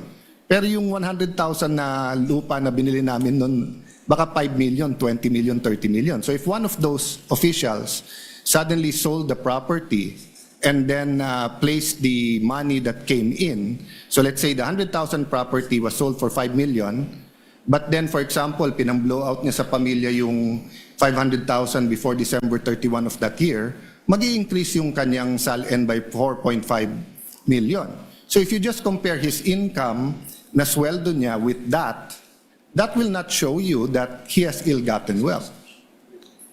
So compared na pagka inallege ko na ang sweldo niya 200,000, pero bakit may bahay siya sa ganito, nawala sa SALN niya. Diba? So I agree na sundan natin yung ebidensya. If the SALN is much more than what you're making, that could spark your curiosity, your suspicion, and continue to investigate. But do you make the conclusion now and file the impeachment case that since malayo yung SALN sa income, therefore ill-gotten yon, without giving that person a way to explain before you subpoena every single document about their lives? That's precisely why, Your Honor, they call it unexplained wealth. Doon po natin malalaman yan sa mga dokumento. No, I agree. Kung they call it go ahead, sorry. I'm sorry, Your Honor. I'm sorry. I'm the one. Please continue. Kung halimbawa sa binigay niyong example ay nag-appreciate yung value of the land, then I would not call that unexplained. I would call that explained wealth. Yes, but you're introducing a new concept now, unexplained wealth versus ill-gotten wealth. I agree with you. Unexplained wealth is that if you look at the SALN at hindi tumutugma, may may unexplained wealth. That's why you ask them to explain it. And then pag hindi maganda yung explanation and may ebidensya ka, then you can go against that person for ill-gotten wealth. Diba? But like in certain parts here, I saw some that I would consider even without asking you evidence. But for example, yung mga kumpanya, sabi dito lugi yung kumpanya. So kung lugi yung kumpanya, hindi makaka-contribute yun sa kanyang ill-gotten wealth kung meron man. So why are we getting all the documents about those companies? Doon pumapasok yung criticism ng iba, is this a fishing expedition? Kasi if I had 5 companies and they were all making money and supposedly I only own 1% of that company but I'm getting half of that income, I would agree with you, isupina lahat yan. Tignan natin yung flow niyan, baka yan yung pumasok sa akin. Pero lugi nga yung mga kumpanya. As an example, So that's my point. Is it enough in the view of the prosecution panel just to allege, malaki yung SALN mo, bigger than your monthly sweldo? Both of us agree, it's unexplained. But is it ill-gotten? Or do you need more allegations to show that it was ill-gotten? Well, Your Honor, please, the decision whether wealth is unexplained or, as you said, ill-gotten is really a decision that this Honorable Court will make based on the evidence. Ang gusto lang po namin ay mailatag ang ebidensya sa inyong harap para kayo na mismo ang magsabi. At para malaman po yan, we have to look at the statements of assets, liabilities, and net worth. We have to look at the lawful income reported in the ITRs. We have to look at the bank records in terms of kung ano yung pumasok at lumabas sa kanilang mga accounts. I'm sorry, Your Honor. Yeah, go ahead. As far as the businesses are concerned, that has to do with the third subcharge under unexplained wealth. Yung pong continuing to participate in business interests despite the clear and express prohibition provided in the Constitution. We want to know whether those businesses, yung ba ay mga operational ba ito? Ito ba ay talagang sasabihin natin na nandun yung sinasabi nga na inaamin ni Vice President sa kanyang SALN na business interest nga niya yon. Yeah, I'm skipping because this is mostly questions on fishing expedition. I'll go to the defense after this, but can you tell us the difference between evidence and proof? In your layman's term or legal terms, or if you want to look it up, but in how do we explain to people the difference between evidence and proof? Napakabigat po ng inyong tanong. In our words lang. I will try my best, Your Honor, to answer it. In a court proceeding, whether we're speaking of an impeachment court or a regular court, the judges look at the evidence. They may never be able to know the entire truth kasi ang pangyayari ay nangyari dati pa po. Essentially, a trial is really a reconstruction of something that happened before. So it may happen in some cases that there is enough evidence to make conclusions as far as a judgment is concerned, even if the members of the court did not get to see the entire truth. Yes. Ang gusto po namin maiwasan dito sa impeachment court ay meron po tayong hindi mailatag na ebidensya sa mga maestrado po na nandito para talagang maging buo yung larawan nila bago po kayo magpapasya. Yeah. I don't think there's any question that all of us here want na mailatag yung ebidensya. The question is, do you have the evidence or are you fishing for the evidence? And that's a question not only for you, but for every single impeachment process, not only the umabot dito, because myself, Senator Subiri, Senator Chis Escudero, then later on Senator Villanueva, has been in the House many times during impeachments of presidents and chief justices. No? But the reason I ask between evidence and proof is because if you have the evidence, you want the opportunity, diba, to bring it here, show the relevancy, connect it to the crime, we admit it so that if it's true, then we can convict. The opposite sides na will either question, hindi admissible yan, or admissible pero walang relationship yan, etc. No? So what I'm saying is that if you're going to prove your case with no evidence except that if you get all of that, then magiging arbitrary yung House of Representatives, sinong gusto nilang i-impeach, because almost any public official who's been there for a long time, you will see discrepancies in their SALN because unang-una iba yung acquisition cost at iba yung current value at iba din yung deadline ng December 31, no? Which after this I'll ask the defense to answer, then I'll go into the AMLA, which is different from bank accounts, no? So if you're coming to the court with evidence already, but kinukuha mo yung subpoena na yan, di ba, to further prove your point, I don't think there'll be a question there. As Attorney Powa said kanina na kung yung BIR box na yan, alam natin yung laman, and dapat gamitin dito, they inallege nyo na. Pero kung hindi alam yung laman, are we fishing there if there's a tax evasion or wala? I don't know the answer. I'm asking you the question. You can answer it in any way you're comfortable in answering. If I may briefly narrate the procedure that the House might had to undergo for the articles to reach this honorable court. When the complaints were filed before the House of Representatives, the Committee on Justice was tasked not with conducting a trial, not with ferreting out all the evidence, but simply determining whether there was probable cause to proceed with the case. So hindi po namin hinanap yung kabuuan ng ebidensya dahil hindi po namin tungkulin yon. Yes. When we made the determination that there was sufficient probable cause to proceed with that case, then that is what we submitted in terms of the articles of impeachment that reached this honorable court. Ngayon, siyempre po, just like a preliminary investigation conducted by a prosecutor, ang hawak lang po niyang ebidensya, ang titingnan lang po niya ay kung merong probable cause. Not all the evidence yet is before that prosecutor because wala pa pong trial. Yeah. The presentation of evidence, even the subpoena or compulsion to present evidence will only happen when the trial takes place. And yung tinutukoy po ninyong fishing expedition, yun ay maaaring sabihin natin nangyari kung only if the party requesting the evidence or documents ay nagbabaka sakali lang, baka may makuha tayo dito.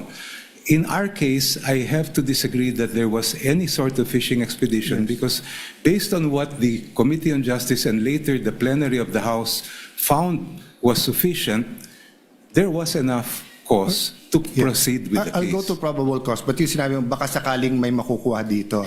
You said hindi ganon. So anong makukuha natin if we grant all the subpoenas you're requesting? The evidentiary facts, Your Honor, that were not yet hindi pa nakita ng House nung ang ginagawa lang po namin ay determinahin ang probable cause. So nagbabaka sakali din? Hindi po. No, kasi you said... Because there is basis for requesting for the So bank what will you records. see? You still don't know what you'll see? We are basing the request for the bank records on the evidence and information provided by the Anti-Money Laundering Council, which appears to show that there were billions of pesos that went through the accounts of the Vice President during that Let's go period to of that time. with the permission of the defense, then I think you're listing down naman. So the Anti-Money Laundering Council, no, does not deal with income. They deal with flow, right? So pag sinabing billion, that doesn't mean that a certain official has billions in their account. So meaning if I have 1 million pesos deposit on January 1, and then on January 5, I take it out and put it in time deposit for 1 month, and 1 month later it comes out with 2% time deposit, hindi na 1 million yon. 1 million in, 1 million out, 2 million, 1 million in the time deposit, 3 million. Paglabas na may 2%, 1 million 2 pesos, 1 million 2,000 pesos, 4 million na yon. So hindi evidentiary yun, speculation sa ikot ng pera. Meaning, all I have to do is find someone with a bank account and give them a long enough period, and I will say that they have hundreds of millions or billions. Precisely, Your Honor, that is why we want the bank records to be produced. Because, as you mentioned, the only reports submitted by the Anti-Money Laundering Council pertain to covered and suspicious transaction reports. They do not show us the exact balances that were contained in those bank accounts. And it is only the bank records that will provide that information. Agree. And it's suspicion. When you say suspicion, that doesn't mean necessarily suspicion that it's attached to a AMLA crime, but it could be suspicious meaning 6 months walang gumagalaw, biglang everyday ngayon gumalaw. Di ba? Yun yung definition ng part ng definition ng AMLA. But if you cannot connect AMLA and the bank accounts, that's precisely what the defense and other people are saying. Aren't you nga fishing between the three? Fishing means hindi mo pa hawak, so you're trying to get a fish, in this case a very big fish. Di ba? So, pag sinabing hindi fishing expedition, meron ka ng ebidensya, but you want to prove that in court, and you need that to prove it, but you know what to prove already. If we bring Your Honor's logic to its conclusion, that would mean that the Committee on Justice would have to conduct a full-blown trial, get all the evidence at that level, so that we do not have to fish anymore when we get to this court.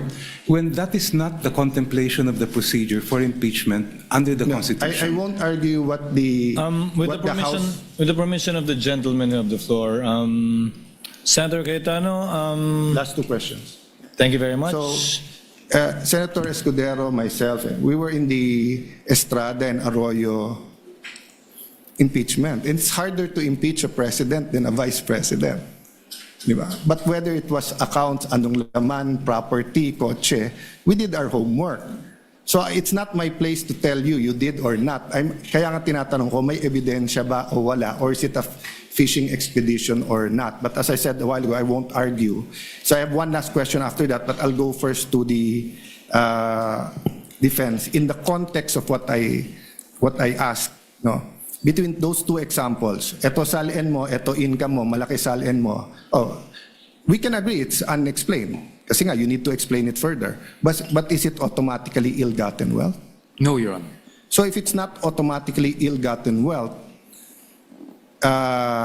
in your view, I mean, I read this from your, maybe you can just restate, why is it a fishing expedition? Opo. Your Honor, because precisely, yun pong sinasabi nila na unexplained wealth, they were basing it for 20 years, for one, no? Pangalawa, they couldn't pinpoint exactly bakit mo nasabing may unexplained. Alin dito sa properties yun unexplained, no? Third, and if I may elaborate from our memo, if you look at the articles of impeachment, it presupposes that the Vice President earned 30 million over a span of 20 years. Yes, they did not think about the Vice President not being in public office from 2013 to 2016. They didn't think about the income that could have been generated by being married to a lawyer who had his own law office. So to us, it was basically a conjecture, speculation, conclusion of law and fact to say, biglang, uy, may unexplained wealth po dito. No? That's basically our point. And then secondly, the decision earlier, it was mentioned by distinguished opposing counsel, decision rests upon this court to determine kung meron ng unexplained wealth. I disagree with that. The ultimate decision rests upon this court, that is true. But the initial decision rests with the person accusing, di ba? Pero nung nag-accuse yung tao sa Sabalian Cabrera complaints, wala man lang nakasulat po doon. Kanina na-mention po yung should the Committee on Justice now conduct a full-blown trial? No, it shouldn't. It should just evaluate the complaint. Para nga pong piskal, parang preliminary investigation. Pag tayo po pumunta sa piskal at ang dala lang natin doon ay puro paratang, wala man lang supporting document, what will the fiscal do? Dismiss the case outright. Yan naman po ang totoo. No? So that was our point to begin with, and that is why we're saying fishing expedition ito.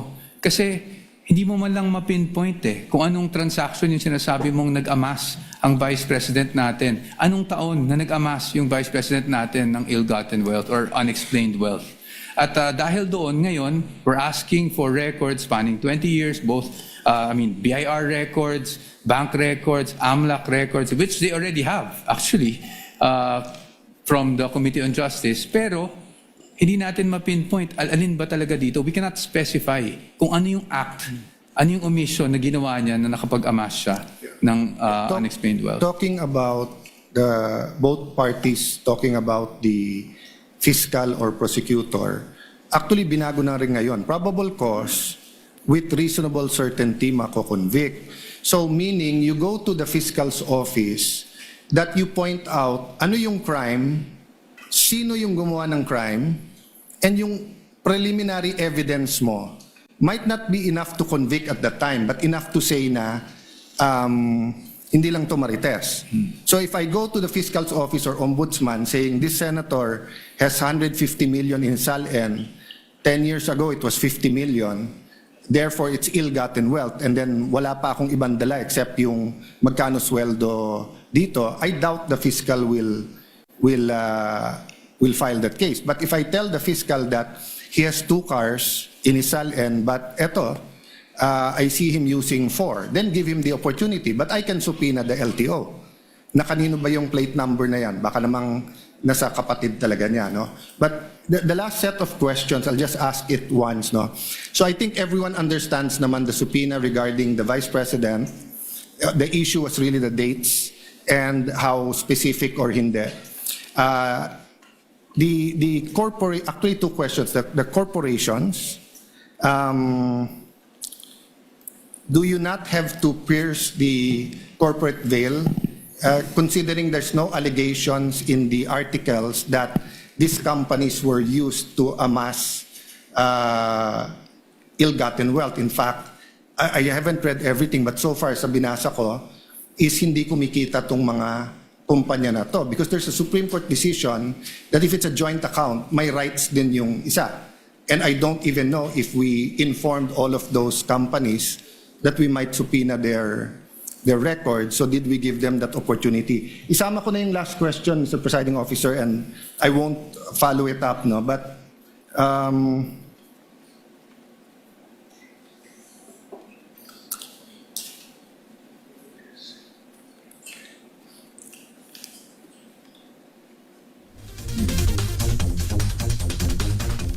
yeah, the question was, because a law student asked me, Sir, bakit dinala yung box dito sa Senate?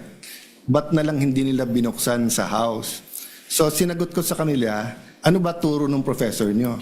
Sir, hindi naman nakalagay impeachment trial in cases of impeachment. So the House was actually empowered to open the box there. So I just wanna know the position of both parties, kasi nahihiwagaan ako sa box na yon. Sinil, dinala dito, ibabalik sa inyo, then magsusupina tayo.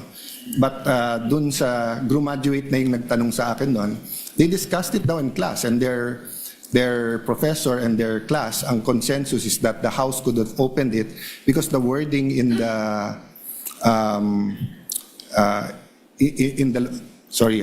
is it the BIR case or the bank accounts? No, bank accounts ata, yung in cases of impeachment yung nakalagay dun sa sa Bank batas. accounts. Secrecy of bank deposits. Yes. So ang question niya, let me rephrase, is that, did you do that there? Kasi if you did that there, hawak nyo na ngayon.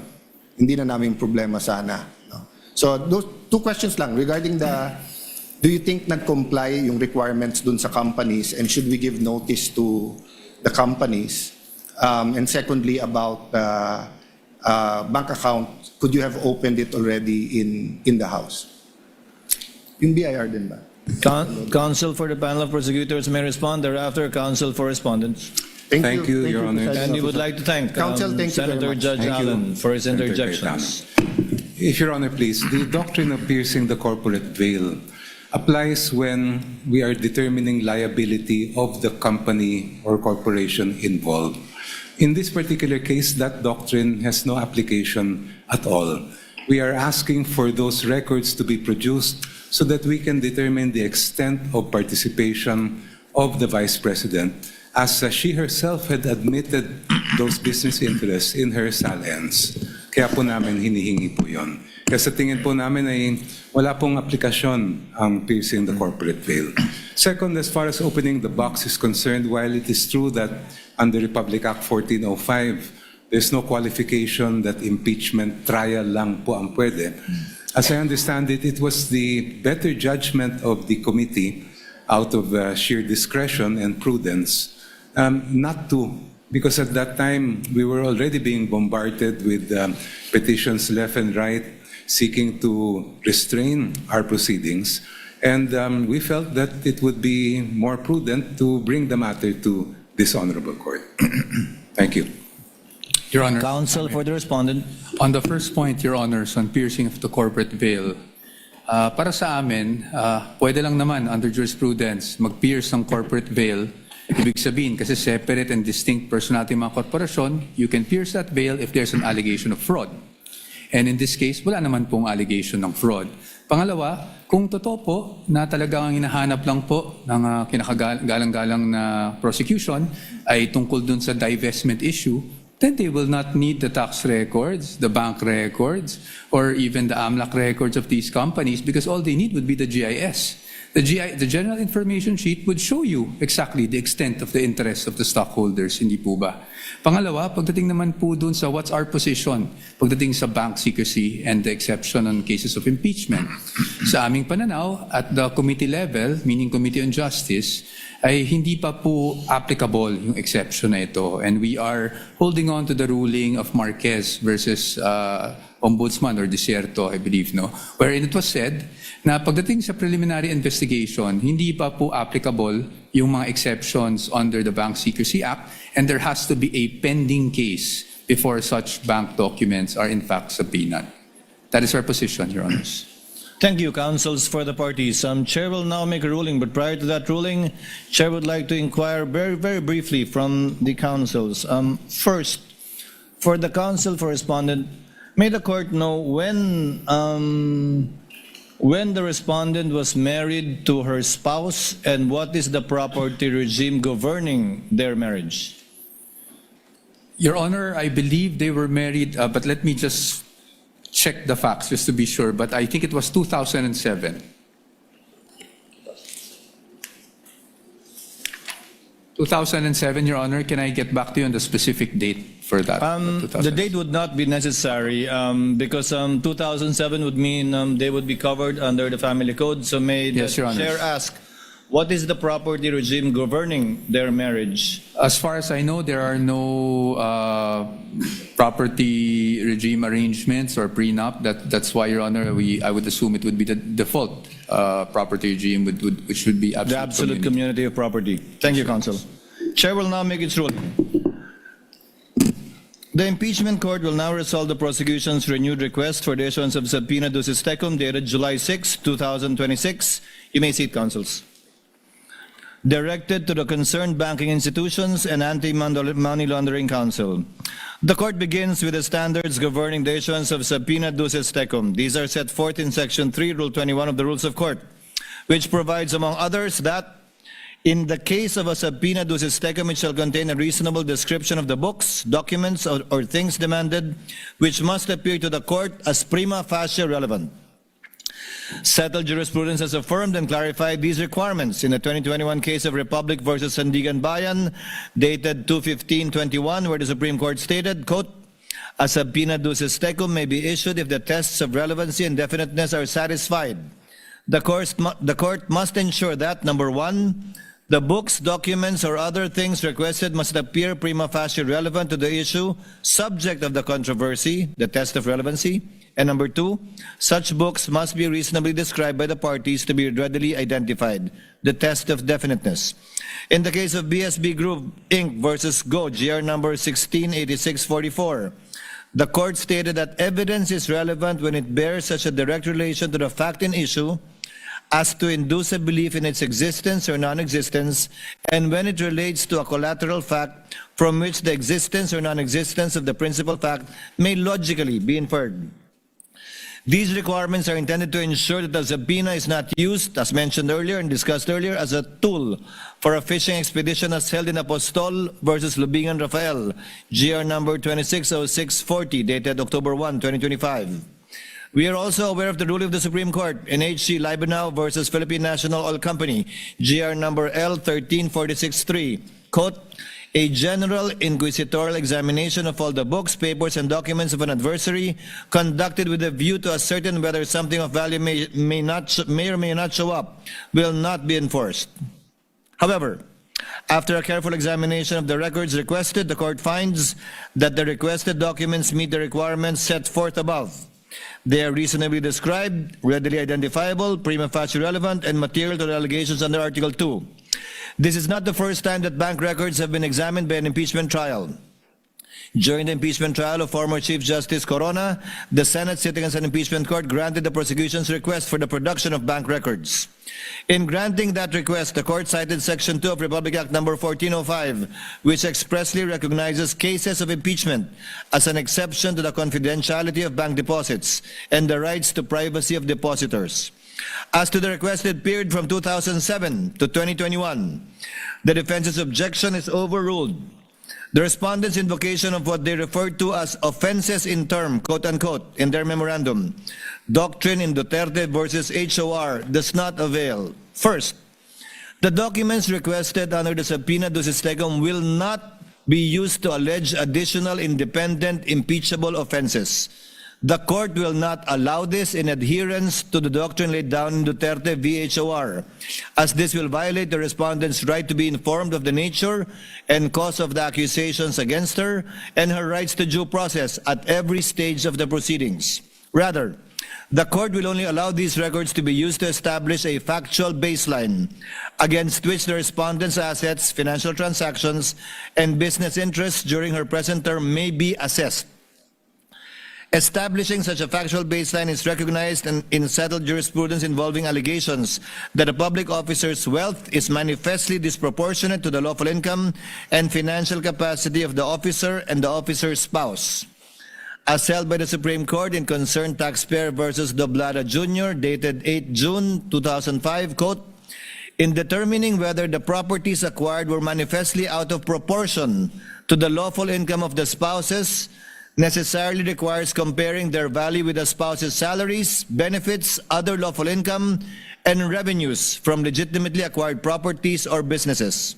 Further, in the case of Ombudsman v. Bernardo, GR number 181598, quote, "Respondents' beginning net worth must be considered for purposes of determining whether his disposable income was more than sufficient to justify his property acquisitions and foreign travels for the covered period, and whether he possesses the financial capability to acquire or purchase properties as reported in his SAL-N." Quote, "Such net worth of the respondent as declared in the statement filed by him or her from the first day of his employment with the government shall be considered as his true net worth as of such date for purposes of determining his capacity for future property acquisitions during his tenure as a public officer. Any unexplained increase in its net worth thereafter may fall within the ambit of the presumption provided for in Republic Act number 1379. The production, therefore, of the records from 2007 to 2021 is authorized strictly for that limited purpose only. Their admissibility and evidentiary use shall remain subject to the prosecution establishing their connection to the alleged unexplained wealth during the respondent's present term in relation only to Article 2 of the Articles of Impeachment. Now, with regard to the bank records held separately by Attorney Manasseh Carpio and jointly by him and the respondent, the defense's objection is likewise overruled. The respondent's reliance on Republic v. Eugenio is unavailing. That case involved only an ordinary civil inquiry into spousal assets that were not statutorily aggregated. On the other hand, Section 8 of Republic Act number 6713 requires public officials to disclose their assets, including that of their spouses. Their financial interests are therefore statutorily intertwined for purposes of disclosure. Respondent likewise insists on the separate legal personality and distinct right to privacy of Attorney Carpio, but this is likewise untenable. Article 75 of the Family Code explicitly provides, which is why the presiding officer earlier asked the property regime governing them. In the absence of a marriage settlement or when the regime agreed upon is void, the system of absolute community of properties established in this code shall govern. Under this regime, Article 91 dictates that community property shall consist of all the property owned by the spouses at the time of the celebration of marriage or acquired thereafter.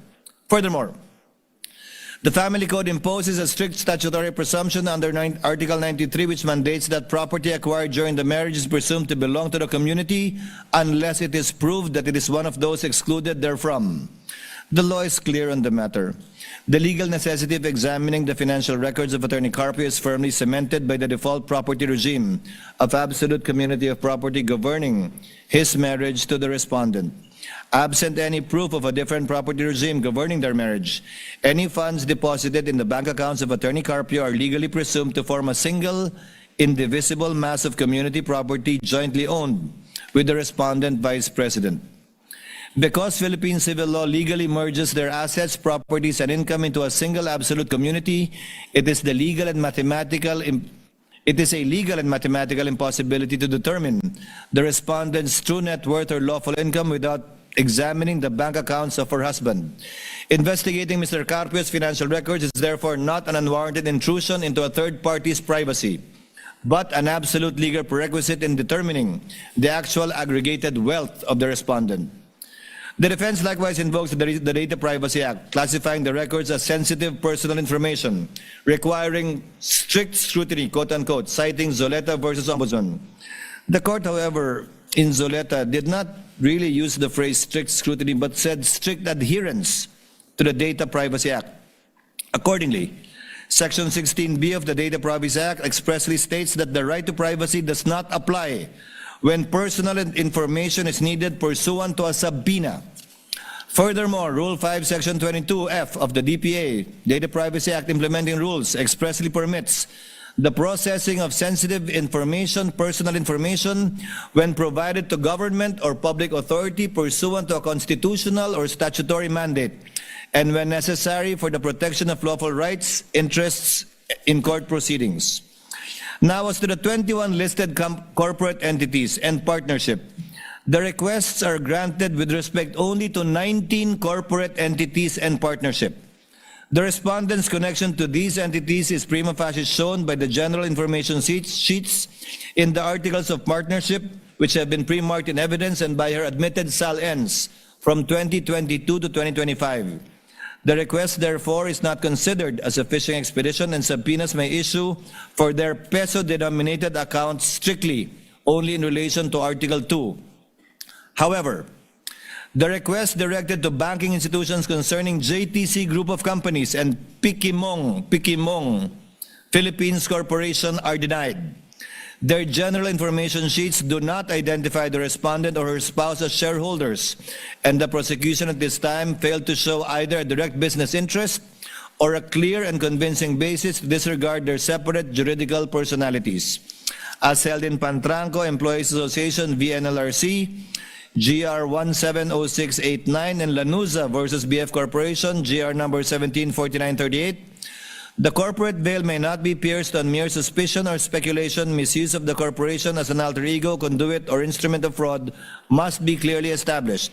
Absent such proof, these entities cannot be subjected to the compulsory process intended for another. As to the request for subpoena against the partnership of Carpio lawyers, the same is granted with the following reservation: in adherence to Subido versus Pagante Certeza Mendoza and Binay Law Offices versus Court of Appeals, GR number 216914. The chair notes the practical reality that an examination of a law firm's bank accounts may incidentally disclose sensitive information relating to its clients and legal engagements. The court acknowledges that the partnership and/or the clients of Carpio lawyers may seek appropriate remedies and to challenge compliance with applicable legal requirements, particularly in light of the potential legal implications, including concerns relating to attorney-client privilege, which may also be raised during the trial proper. Furthermore, the court must draw a legal firm line regarding foreign currency deposits. Foreign currency deposits are governed by Republic Act number 6426, particularly Section 8, which recognizes only one exception to confidentiality: the written permission of the depositor. This is also guided by the President, arising from the 2012 Corona impeachment trial. On February 19, 2012, the Supreme Court issued a temporary restraining order in PS Bank versus Senate Impeachment Court, GR number 200-238, enjoining the Senate from opening the Chief Justice's Corona dollar accounts in the absence of a written waiver of the depositor. Accordingly, insofar as the request covers foreign currency deposits of the respondent, her spouse, separately or jointly, as well as the corporation and partnership, it is denied. Such accounts shall be excluded unless and until a written consent of the respective depositors is produced. The court now turns to the records held by the AMLC, or Anti-Money Laundering Council.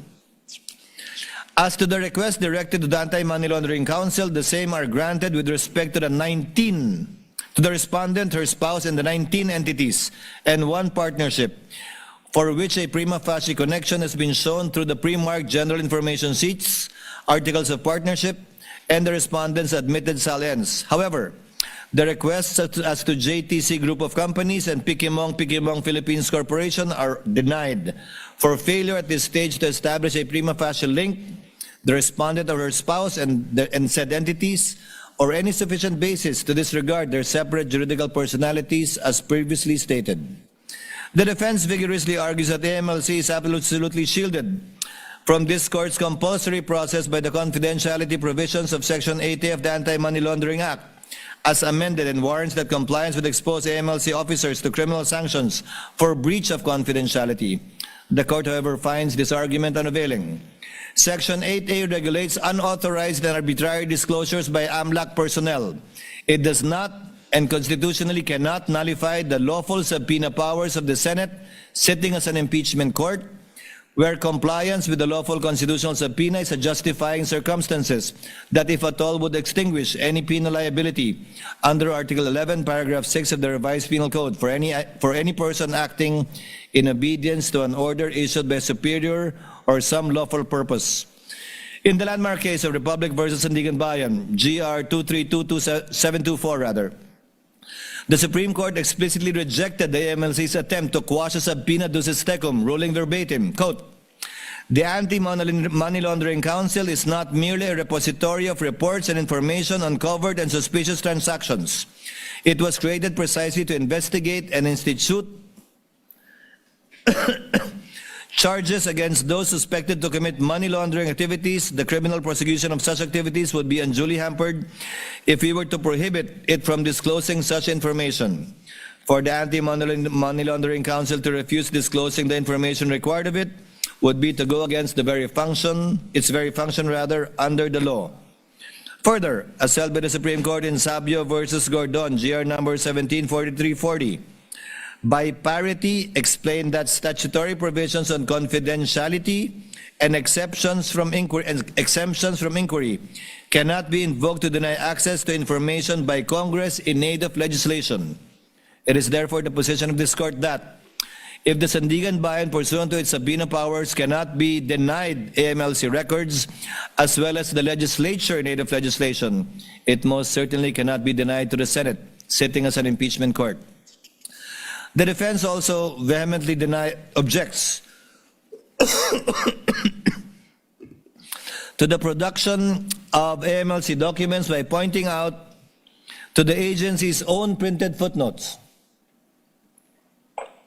which restrict the reports for intelligence purposes only, quote unquote, and explicitly state they are not to be used as evidence in any formal proceedings. The court, however, overrules this objection.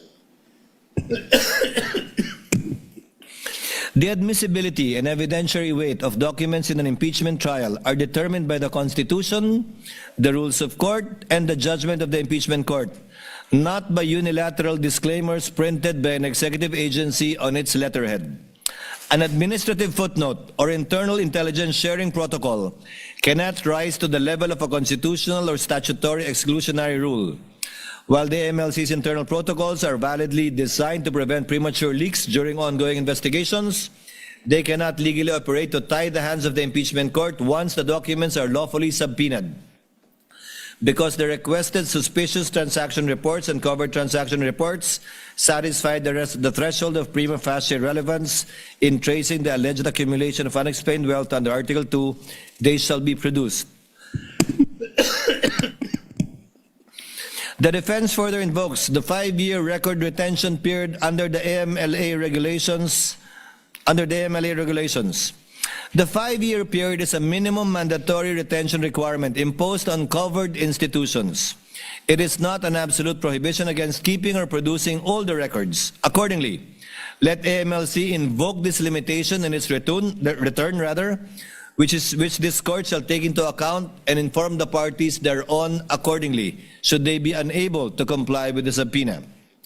As for the partnership of Carpio lawyers, Section 1 of Republic Act No. 10365, amending Section 3A7 of Republic Act No. 9160, treats as covered persons those, including lawyers, who manage client money or assets, manage bank savings and securities accounts, organize contributions for companies, or create, operate, or manage judicial persons or arrangements. Section 2C of AMLC Regulatory Issuance B No. 1, Series of 2018, adopted on May 10, 2018, and filed on June 13, 2018, expressly reiterates this activity-based rule. The court recognizes the statutory exception for lawyers acting as independent legal professionals, where the information concerns their clients or disclosure would compromise client confidences or the attorney-client relationship. Absent any showing, however, that the particular record sought contained such information or would compromise a protected confidence, the exception cannot be invoked merely because the entity concerned is a law partnership. It protects client confidences. It does not confer a blanket immunity upon every financial record bearing the law firm's name. The request for the issuance of subpoenas for the identified financial records, therefore, pertaining to Carpio lawyers is granted, subject to the remedies in law and/or their legal right to assert a specific claim of privilege over a particular document at the proper time. No generalized blanket invocation of attorney-client privilege should exclude compliance at this time. Therefore, to summarize, the court rules as follows. The request for subpoenas directed to the concerned banking institutions covering the accounts of respondent, Attorney Manasseh Carpio, separately or jointly, the partnership of Carpio lawyers, and the 19 listed corporate entities is granted. The banks are ordered to submit to the clerk of court the documents on July 30, 2026 at 9 a.m. with the attendance of parties and counsels. The request, insofar as it seeks the records pertaining to JTC Group of Companies and Pikimong Philippines Corporation, is denied for failing to establish prima facie relevance. The subpoenas granted shall apply only to peso-denominated accounts relevant to Article 2. Foreign currency deposits are excluded absent the written consent of the respective depositors. The subpoena directed to the Anti-Money Laundering Council covering respondent Attorney Manasseh Carpio separately and jointly with the respondent, the partnership of Carpio lawyers, and the 19 listed corporations and entities is granted. The request insofar as it seeks records pertaining to JTC Group of Companies and Pikimong Philippines Corporation is denied for failing to establish prima facie relevance.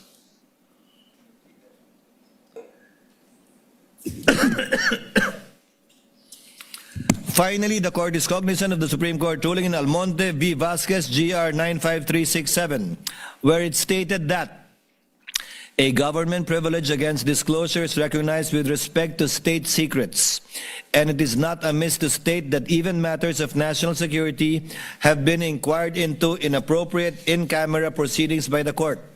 Therefore, the court ex abundante ad cautela or out of an abundance of caution hereby directs, in order to prevent the unwarranted exposure of sensitive AMLC methodologies and information, to submit the records strictly in camera to the presiding officer through the clerk of court first on July 30, 2026 at 9 a.m., who shall review these documents privately before turning them over to the parties as may be warranted.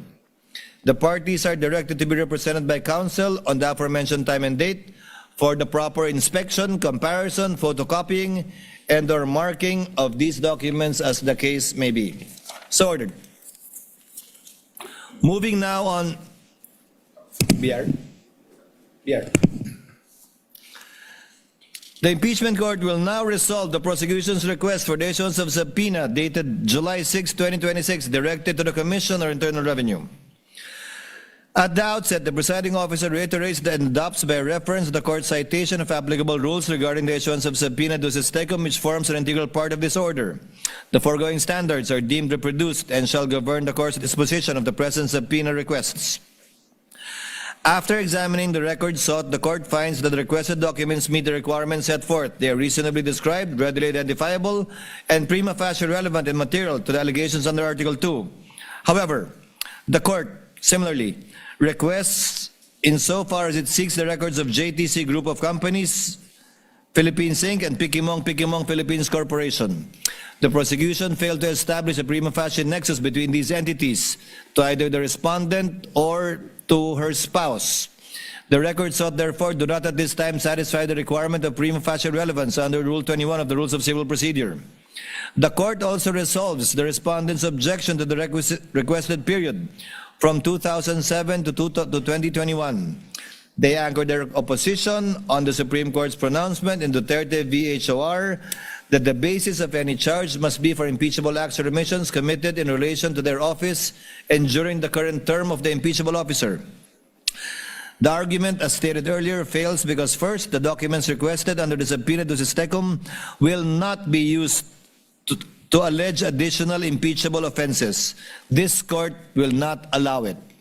For the same reasons discussed in the court's earlier order, consistent with the same jurisprudence which are hereby adopted by reference, the court likewise holds that the requested records are sought to establish respondents' financial baseline and capacity only, not to inquire into or prosecute alleged impeachable acts occurring outside the present articles of impeachment. Accordingly, these records are required to establish a factual baseline against which the respondent's assets, financial transactions, and business interests during her present term may be assessed. We are also not without precedent. During the Corona impeachment trial, the Salens, prior to his appointment as Chief Justice in 2010, were presented on the January 18, 2012 hearing of the court. Likewise, evidence and testimony concerning properties and transactions before his appointment as Associate Justice were presented before the court on March 13, 2012. Therefore, the production of records from 2007 to 2021 is therefore allowed and authorized strictly for purposes of establishing a comparative baseline only. They shall not be used as proof of another independent impeachable offense. Their admissibility and evidentiary use shall remain subject to the prosecution establishing their connection to the alleged unexplained wealth during the respondent's present term. The defense's invocation of the Race to the Privacy Act is likewise unavailing. As previously stated, Section 16B of that law expressly states that the right to privacy does not apply when personal information is needed pursuant to a subpoena. Furthermore, Rule 5, Section 22F of its implementing rules expressly permits the processing of sensitive personal information provided to government public authority pursuant to a constitutional or statutory mandate and when necessary for the protection of lawful rights and interests and court proceedings. The court is likewise unconvinced by respondents' argument that the issuance of the subpoena will usurp the authority of the BIR under Section 5 of the NIRC. This court is not determining the tax deficiencies or civil liabilities which remain within the province of the BIR. It is exercising its constitutional mandate to determine public accountability under the Articles of Impeachment. Neither does the pendency of a BIR audit suspend or limit the Senate's exclusive jurisdiction to try impeachment cases. The respondent invokes Section 270 of the National Internal Revenue Code to prevent the production of the requested records. The objection is overruled in part. The Supreme Court expressly ruled in Dipad v. Spouses Olivan, GR 168771, that Section 270, quote, of the NIRC obviously does not address the confidentiality of ITRs. It merely penalizes the unauthorized disclosure of taxpayer information, except as otherwise provided for by law. It does not bar the production of the documents. However, the respondent correctly invokes Section 71 and other provisions of the NIRC, which recognizes only 3 instances in which a taxpayer's records may be opened for inspection. Number 1, upon order of the President or authorization of the President. Number 2, upon the request of a foreign tax authority with the approval of the President. Or number 3, upon the taxpayer's waiver. Nevertheless, the existence of these statutory limitations does not at this stage preclude the issuance of the requested subpoena. The issuance of subpoena is merely a preliminary procedural step and does not by itself authorize the disclosure, inspection, or admission of the requested tax records into evidence. In fact, this issuance is the order that shall set, if at all, things in motion. Upon service, the BIR Commissioner may refuse compliance, very much like what they did with the House, or comply by invoking any of the exceptions under the NIRC as previously mentioned.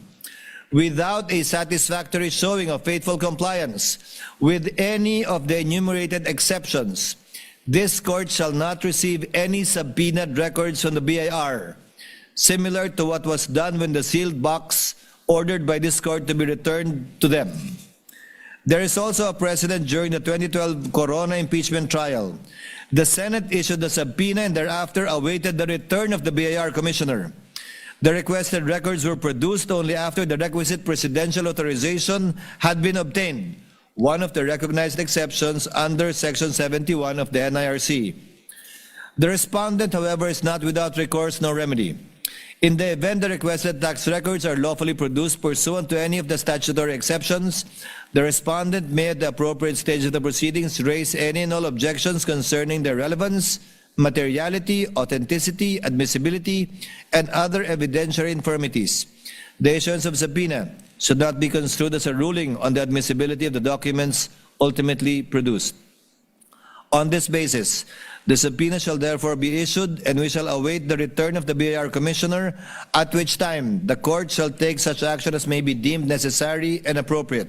Accordingly, in view of the foregoing, the request for the issuance of subpoena directed to Commissioner Carlito Martin R. Mendoza of the BIR is hereby granted. The request insofar as it seeks the records pertaining to JTC Group of Companies, Inc. and Pikimong Philippines Corporation is hereby denied for failure to satisfy the requirement of prima facie evidence. The Commissioner is directed to make the appropriate return to this court in accordance with the law on July 30, 2026 at 9 a.m. before the Clerk of Court. The court shall await the return before taking any further action as may be warranted. The parties are likewise directed to be represented by counsel on the aforementioned time and date for inspection, comparison, photocopying, and or marking as the case may be. So ordered. Senator Judge Alan Cayetano is recognized. Thank you were you seeking for that recognition earlier. exhaustive ruling, Mr. Presiding Officer. I won't ask you to repeat it. Because you explained both in the caucus and here that there are only 2 motions, there are parts, I'm talking about myself first, but I think some feel the same way.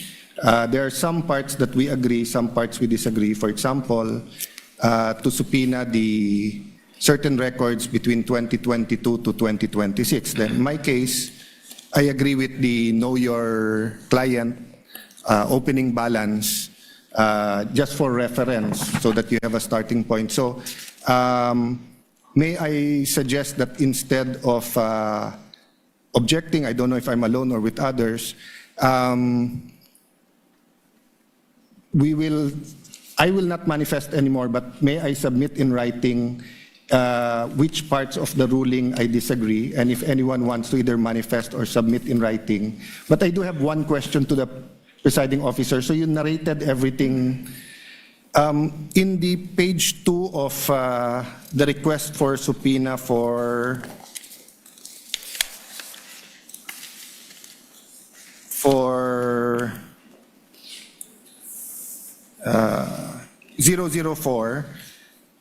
nakalagay, all records filed with, submitted to, or maintained by the BIR for taxable year 2007 to 25, including but not limited to. So sinabi 1, 2, 3, 1 and 2, pero not limited to. The other one, 4, page 4 of the request number 004-2026. Sorry, that's the case number. So the other one is to the, this one's to the anti-money laundering. Nakalagay po sa page 4, and all other relevant documents. So I just like to ask, was your narration exclusive? Because you did say that it's specific enough, but I don't think specific yung all other relevant. The test of if it's definite is that wala nang iisipin yung pinadalan mo ng subpoena. So kung anong nire-rate, yun ang kukunin. That is a common practice perhaps used by lawyers, but the understanding of the court, and let this be part of the ruling of the court, is that only the documents specifically mentioned Thank you for and that. will not include that catch-all phrase, because I doubt too if the banks, the BIR, AMLC, would be able to supply the and such others unless it was specified. Yes. So with the permission of the court, I'll submit my, where I have Permission granted, and any other senator judge who wish to submit the written explanation in regard to the twin orders may do so. Senator Judge Marcos and Legarda are both raising their hands, so the same applies to them. Submit. Senator Judges Marcos, Legarda, and Villar Camille are manifesting that they will be submitting their manifestations in regard to the twin rulings of the court, and the same is allowed and will be made part of the records.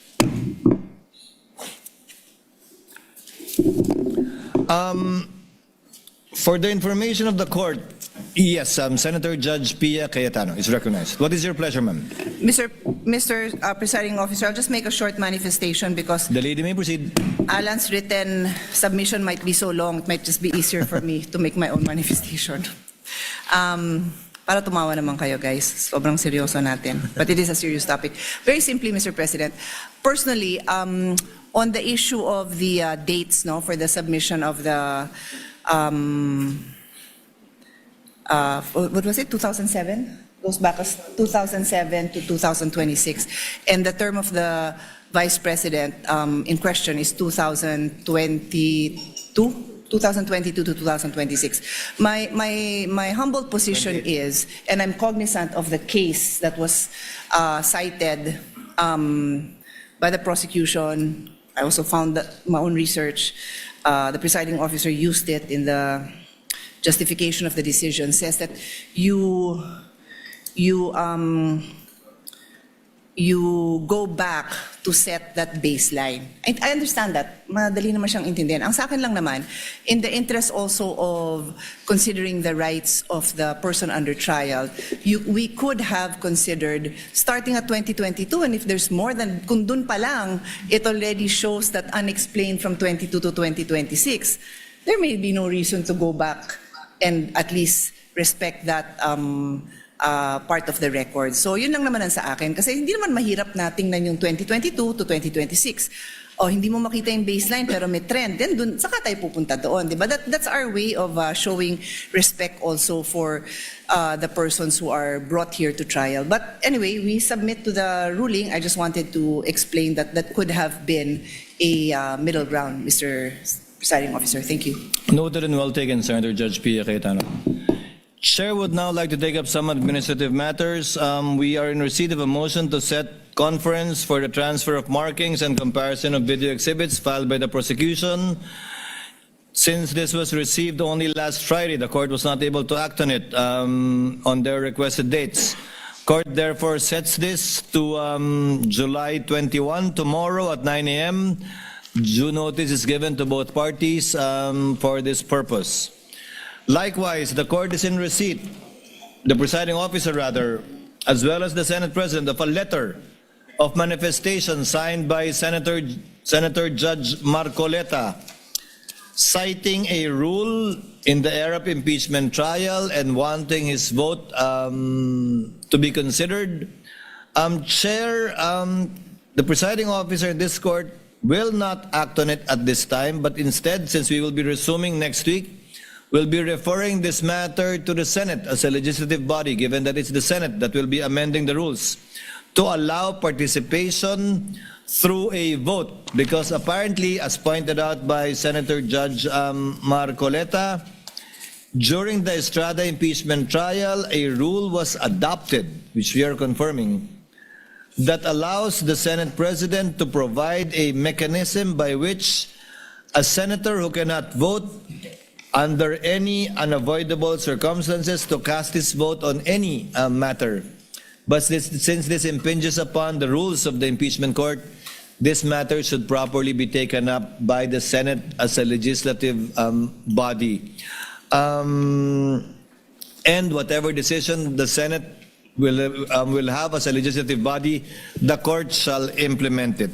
But let it be placed on record that personally, once we convene the Senate as a legislative body, I am inclined to agree with the suggestion of Senator Marcoleta, for as long as there is no suspension, according to him. Yes, Senator Judge Cayetano. I'll not object to that at this point in time. Just as an additional information, I think Senator Estrada elevated to the Supreme Court the denial of the Sandigan Bayan to allow him to attend. But may you also refer my previous manifestation that as a court, we can also communicate whether it's with the Sandigan Bayan or the... But if you're going to say it's going to be to the rules, that's not in conflict. But maybe we can take it up whether in caucus once the Senate convenes.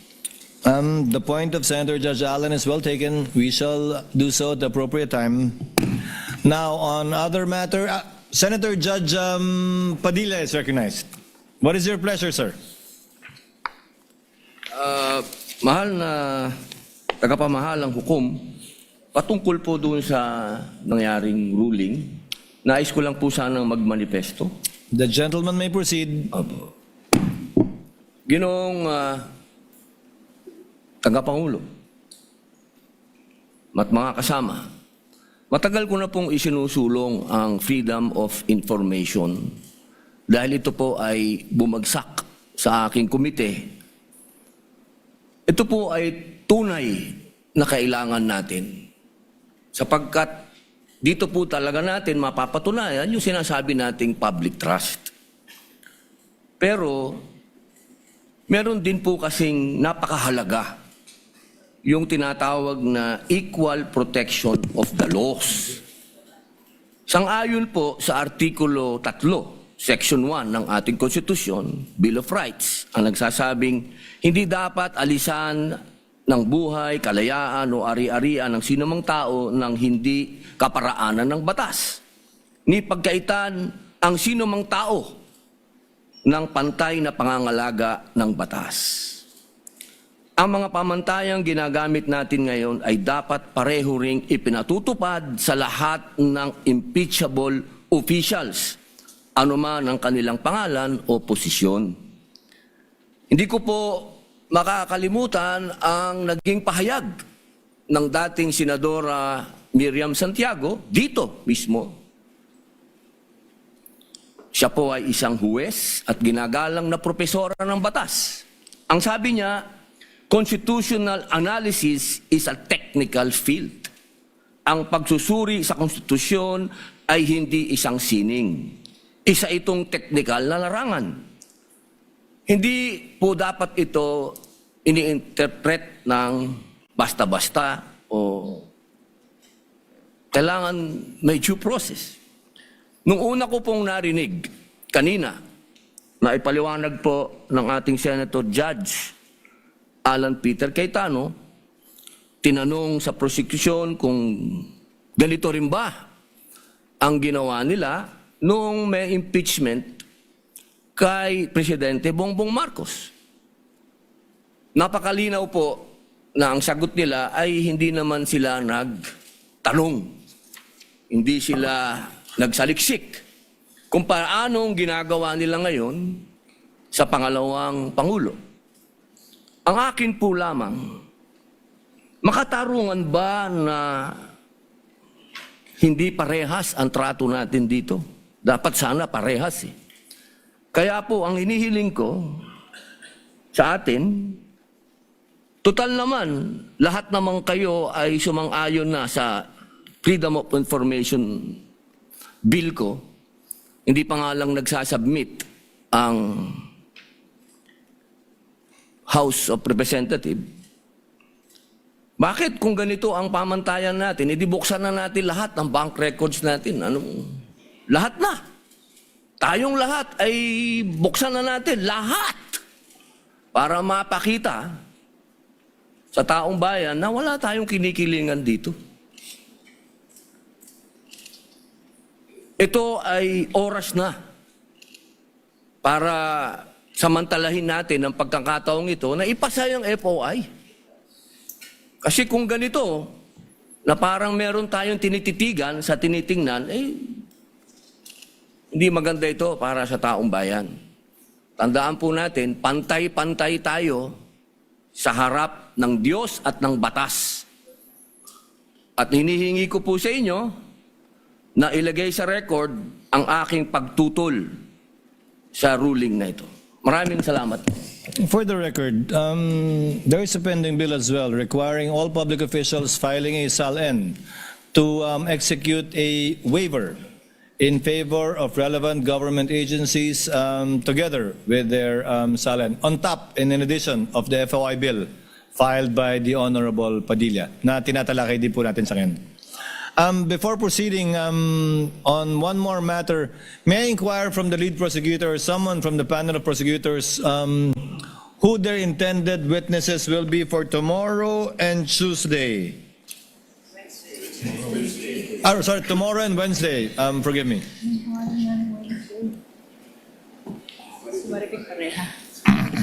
Your Honor, our intended witness for tomorrow is Attorney Melvin Matibag, the NBI Director.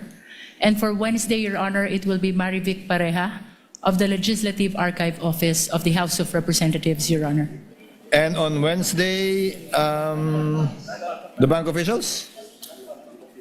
In addition, Your Honor, but considering that we only have Tuesday and Wednesday for trial, but after Marivic Pareja, we will also be presenting the two land bank officials, Your Honor. Yes, because we issued a subpoena ad testificandum against these two bank officials to attend tomorrow and Wednesday. Yes, Your Honor. So for the information of the two bank officials, if they are listening, they may simply attend the Wednesday trial, not the trial tomorrow, although the subpoena indicates tomorrow and Wednesday. Would that be okay, Counsel for Yes, Your Honor. Panel for Prosecutors? Lead Prosecutor, rather? Yes? So Attorney Melvin Matibag tomorrow, and if at all, Ms. Marivic Pareja and Ms. Marivic Pareja, the two bank officials on Wednesday. Counsel for the respondent, ma'am? Good afternoon, Your What is Honor. your pleasure, ma'am? May I be recognized, Your Honor? Yes, ma'am. This is regarding what matter, ma'am? Just two administrative matters, Your Honor. The Please, first ma'am. one with respect to the motion to set conference for the transfer of marking and comparison of video exhibits. We would also like to request that the respondent be allowed to also mark additional documents at the appointed time tomorrow. In effect, we're asking Also at the 9 same o'clock. latitude. Yes, Your Honor. In fact, some of the documents that we intend to mark tomorrow would be also our copies of some of the listed items in this motion, Your Honor. Of course, that motion already made by counsel for respondent is hereby granted. The respondent, in similar fashion to the prosecutor, may also mark or change the markings or mark any pieces of evidence they wish to do so in order to facilitate the trial. So ordered.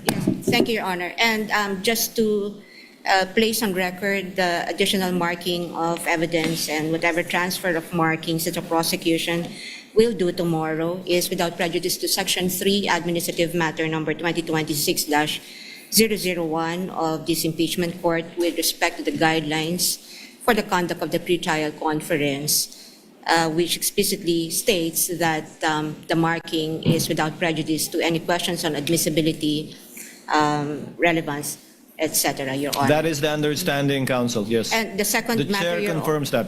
Second matter, Your Honor, with respect to the earlier ruling given by this court on the two requests for subpoena, Your Honor, defense requests for certified true copy of that ruling, Your Honor. Thank you. Chair will address that. It will be included in the journal. However, the journal will have to await the manifestations to be submitted by any senator judge who may agree or disagree with the ruling. So we might not be able to approve the journal tomorrow, although we will do as best as we can. But as soon as the journal is approved, we shall make it available. But the TSN can be made available perhaps by tomorrow. Thank you, Your Honor. That's all, Your Honor. Your Honor, may I make a short manifestation with regards to the order of presentation, Your Honor, earlier mentioned by the prosecution? Of witnesses? Yes, Your Honor. Subject to the limitation mentioned by Senator Judge Allen the other week, if you remember. Yes, Your counsel, Honor, I understand. The lady may proceed. We are maintaining the presentation of NBI Director tomorrow, that is Tuesday, July 21. And then following the NBI Director, Your Honor, will be the two land bank managers in the person of Violeta San Constantino of Shaw Branch Manager and Denita Camposano of DepEd Branch Manager. As to the presentation of the Legislative Archive Officer, we will be determining the appropriate time when to present her, Your Honor. So the court recalls or withdraws the earlier statement that the two bank officials may appear on Wednesday. The subpoena stands, therefore, requiring their appearance to respond to the subpoena ad testificandum tomorrow, July 21 and July 22. We confirm, Your Honor. So noted. Any other matters that any of the parties wish to raise? There being none, since we did not have a break, trial is hereby adjourned until July 21, Tuesday at 2 p.m.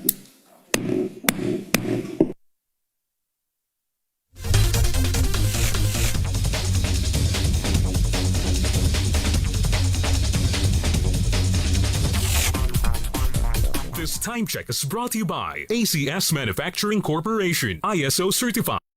Wow, ang saya. Isang barangay na labada, puro mancha pa. Goodbye, pahinga. Mommy, isang laba lang yan sa Pride Bar Blue.